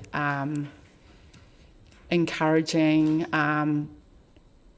that domestic tourism, especially with the advent of electric bikes? I'll defer to John on this one. It's more an economic question than infrastructure.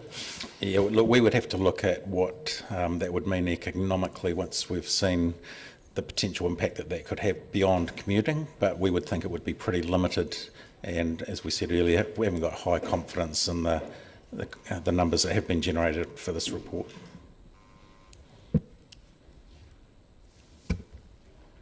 Okay, those are the questions I had. Mayor Hawkins. Yeah, thank you. It's obvious, I mean, because of where the money came from, this is why it's here. This report is at the Economic Development Committee and not Infrastructure and Networks. And I appreciate that it's been presented without comment. I'm just trying to get a sense of where in the wider assessment of competing priorities within transport this would sit between now and the long-term plan. You've alluded to what you think NZTA's priorities might be in terms of the work that we're doing. At the, November 2018 Infrastructure Services Committee, there was the cycleway program that was put forward to the committee, and program 8, I think it was from memory, was adopted. So that has the Tunnels Trail, it has North East Valley, it has the connection between the two sides of the harbour. So those are outstanding projects that transport staff are beavering away at.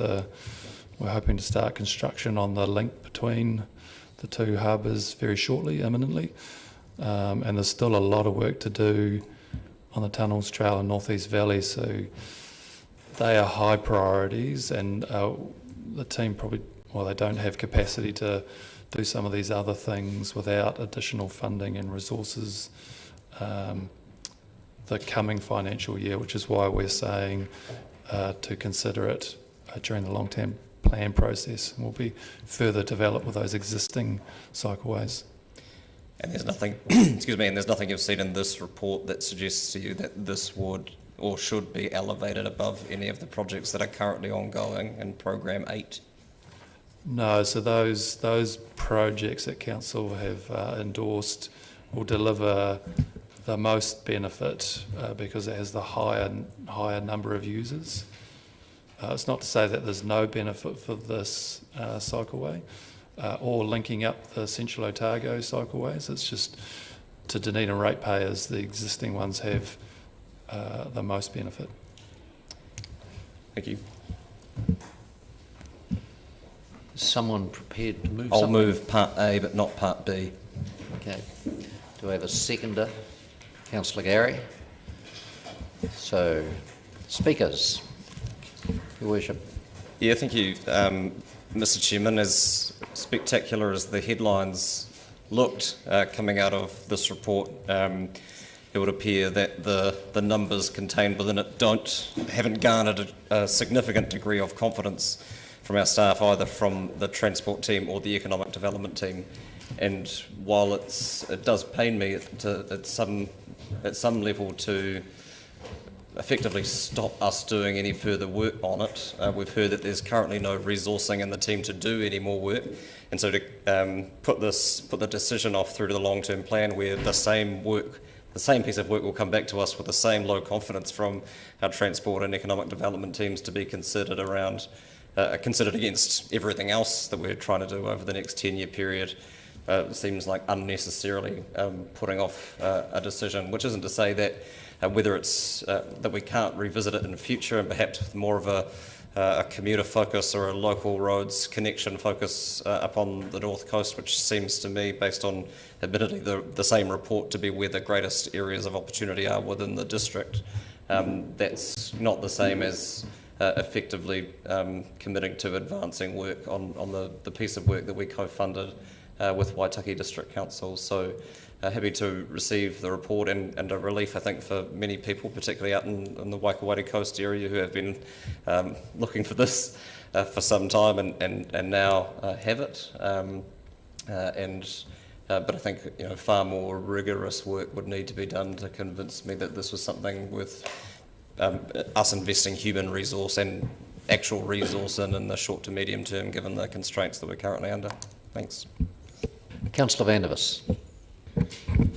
I echo the Mayor's thoughts regarding the desktop costings in this report not being credible, as highlighted by Councillor Hall, but that the desktop routes are completely not viable and don't bear any relation to local circumstances, I find to be more than disappointing. You don't have to spend much time at all around Dunedin to know that the few cyclists that do attempt to go north go up the old North Road.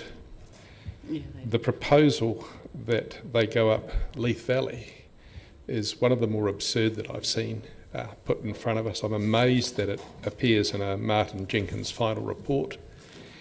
And I am not wanting to give this report any credence at all, because not only of the costings, but the fact that they haven't even got the first idea of what a credible route might be. Therefore, I commend the Mayor for not wanting to recommend noting that staff will report back with options.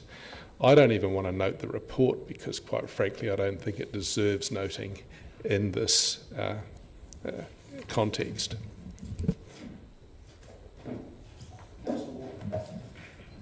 Yep, thank you. I'm also pretty much in agreement with the Mayor and Councillor Van der Lis, but I won't be so brutal as the latter. And Councillor Elder, I'm with you. You won't get a bit bigger advocate than me when it comes to this sort of development, and I don't think you have to convince any of us around this table what a wonderful potential project this ultimately one day can be. But for me, this report was very much like a glorious Christmas present arriving under the tree, and I opened it and it looks delightful and full of fruit and wonderment. But can you guys stop talking? Thank you.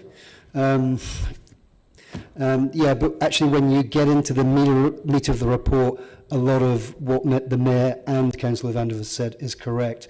The costings, I think they are quite absurd, and some of the routes are tricky, although I also can assure Councillor Elder that on an electric bike you can nail it up the Waitaki Road. I would though encourage those communities in Waitaki and Warrington to not give up on perhaps getting something on a smaller scale within the locale. But I think for us to pursue anything to the detriment of, for example, the Tunnel Trails project would be a real kick in the or slap in the face for them. So I will support part one also, as suggested by the Mayor. Thank you. Councillor Gary. Thank you, and I want to pick up on something that Councillor Walker said, and that is acknowledging that it's a great idea, and sometimes these things have to wait for their time to come, and this is not the time. I know that there'll be disappointment in the communities this affects, but it's about how you approach it, and Councillor Walker and I have certainly experienced that over many, many years, and that gathering of momentum around these kinds of projects as you get pieces done and community gets on board, and then suddenly it's council's idea. I always find that really fabulous to see and witness. I think it's really important that we listen to the capacity issues, because we have had them before and not been able to deliver what we'd already started. And I do think we need to finish what we've started, and Mr. Drews spoke to that earlier. I want to acknowledge Councillor Elder's enthusiasm and passion for this always, and it's wonderful to have that passion around the table, and that's how we got some of the other projects almost getting finished that we have now. It was around passion and around community. So the electric bike comment I think is really appropriate, but it's just not the right time right now. So I would encourage those communities to hold on to the idea and to bring it back when the time is right and in a form that is more compelling and doable. Councillor Elder, then Councillor Raddick. Well, as you know, I'm pretty passionate about this kind of project, and looking at Oamaru's results because of the outs to ocean and the fact that it's domestic tourism that we're looking at and not international. I believe in the long term, getting bits of it done and then linking those is certainly a good way to go, and I'm looking forward to seeing Waitaki put it towards the regional transport plan. I do believe that certainly if we look at the big picture, we need to be considering all the connections we can make, like from Oamaru to Dunedin, but also to Waihola and to the Roxburgh Trail, and even up to Middlemarch, because I believe actually Dunedin has the potential to be a great cycling hub. I'll never let go of that vision. Once the Peninsula and Harbourside roads are finished, you will find it's pretty amazing, and I went down there this weekend. So for me, it's about a bigger vision, and there'll be bits of it that can be done. I certainly support the Tunnels Trust and the tunnels being completed, and certainly commuting with 40% of sales of bikes being now electric. That whole opportunity right down to Waihola and up to Queenstown. So for me, it's a big picture thing if we have to do it bit by bit, and as modalities shift, those commuter links being the first and foremost, certainly, but yeah, I also see a bigger picture for this and for the region, and I think yeah, doing little bits at a time will be the way to go, and then linking those. So I always think things are doable. So and there are lots of funds out there, but completing those ones that we've got is really important too, and looking at connecting those. So I will support this. I'm really disappointed that we haven't got the other option, but at least we started and on the way. Councillor Raddick. Yes, I support this, and I think it just puts it in the pantheon of projects that are out there for us to consider as we're going forward. I'm a big fan for doing things in series rather than parallel, and so it's good to have our list of priorities already arranged, and the Tunnels Trail certainly looks to be the most important of those, with the commuter possibilities and the likelihood of moving people to active transportation for getting to work. But similarly, there's nothing to stop the Waitati, Warrington, Karatani and Waikawa-iti communities to get to work and build those links between themselves, and so that those flat and most easiest areas, most easy sections of the whole trail could be built, and so we could they could take responsibility for getting some action on that themselves. So I think it's good for us to note the report and, as I say, put it in that list of projects awaiting. Councillor O'Malley. Mr. Chair, well, I know what I'm going to be updating the Waikato Coast Community Board on Wednesday. I think when we look at that area, we have to look at some of the most challenging areas to put any infrastructure, transport infrastructure through. Kilmog was one of the most famous roads in the South Island, and it's in terms of difficulty to drive when it was first put through there, because this is a particularly difficult country. It goes to the fact that most of our population growth is to our south, because it's much easier to put that kind of infrastructure to the south than it is to the north. That said, we have had a history, every organisation has a history of accepting reports, filing them away, and then forgetting to come back to them again. And I do think that eventually this could be considered a long-term project, and it would be best done in pieces. It's relatively easy to get something on the Regional Land Transport Plan, so I recognise, I think we should lodge it. It sits there then as a plan that you are considering executing. I look to the Central Otago and the Queenstown Lakes District Council area, especially for their ambitions and their plans and what they have managed to get from central funding in doing so. I would look to the Clyde to Alexandra section that's being built right now to get a better understanding of what passing through difficult terrain and remote areas may end up being, and maybe we could use that as a rough estimate of what we were looking at, because I think everybody looking at this particular exercise does agree categorically that it's an underestimation of the cost. Forgetting the other side of it, I do think when you look at cycleways, though, you've got to consider them as an amenity to the city as well as a transport, which is why any one of these initiatives can sit either in Parks and Rec, economic development, or in transport, and in fact sit across all three of them. It's a shame that we aren't moving forward, but everybody has voiced the same point. We've got a lot of these projects in front of us already we have to execute first, but I do implore that we do not forget, and I can guarantee you there's a certain community board to the north that will make sure you do not forget. Thank you. Your Worship, your right of reply. Okay, councillors, I'll put it. All in favour? Against? Recorded for Councillor Vandervis.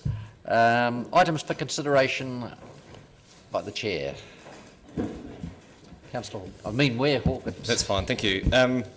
Yeah, just picking up on the discussion around Startup Dunedin, it would be useful to get a report back to Council, either formally or informally, around how we can influence the strategic direction of organisations that we fund, whether that's through the service level agreement or through the board appointment. I just think some thought needs to go into that, and happy for that to come back to wherever is most appropriate in due course. Before the board appointments is made, I guess, but any time before that is fine. Thanks.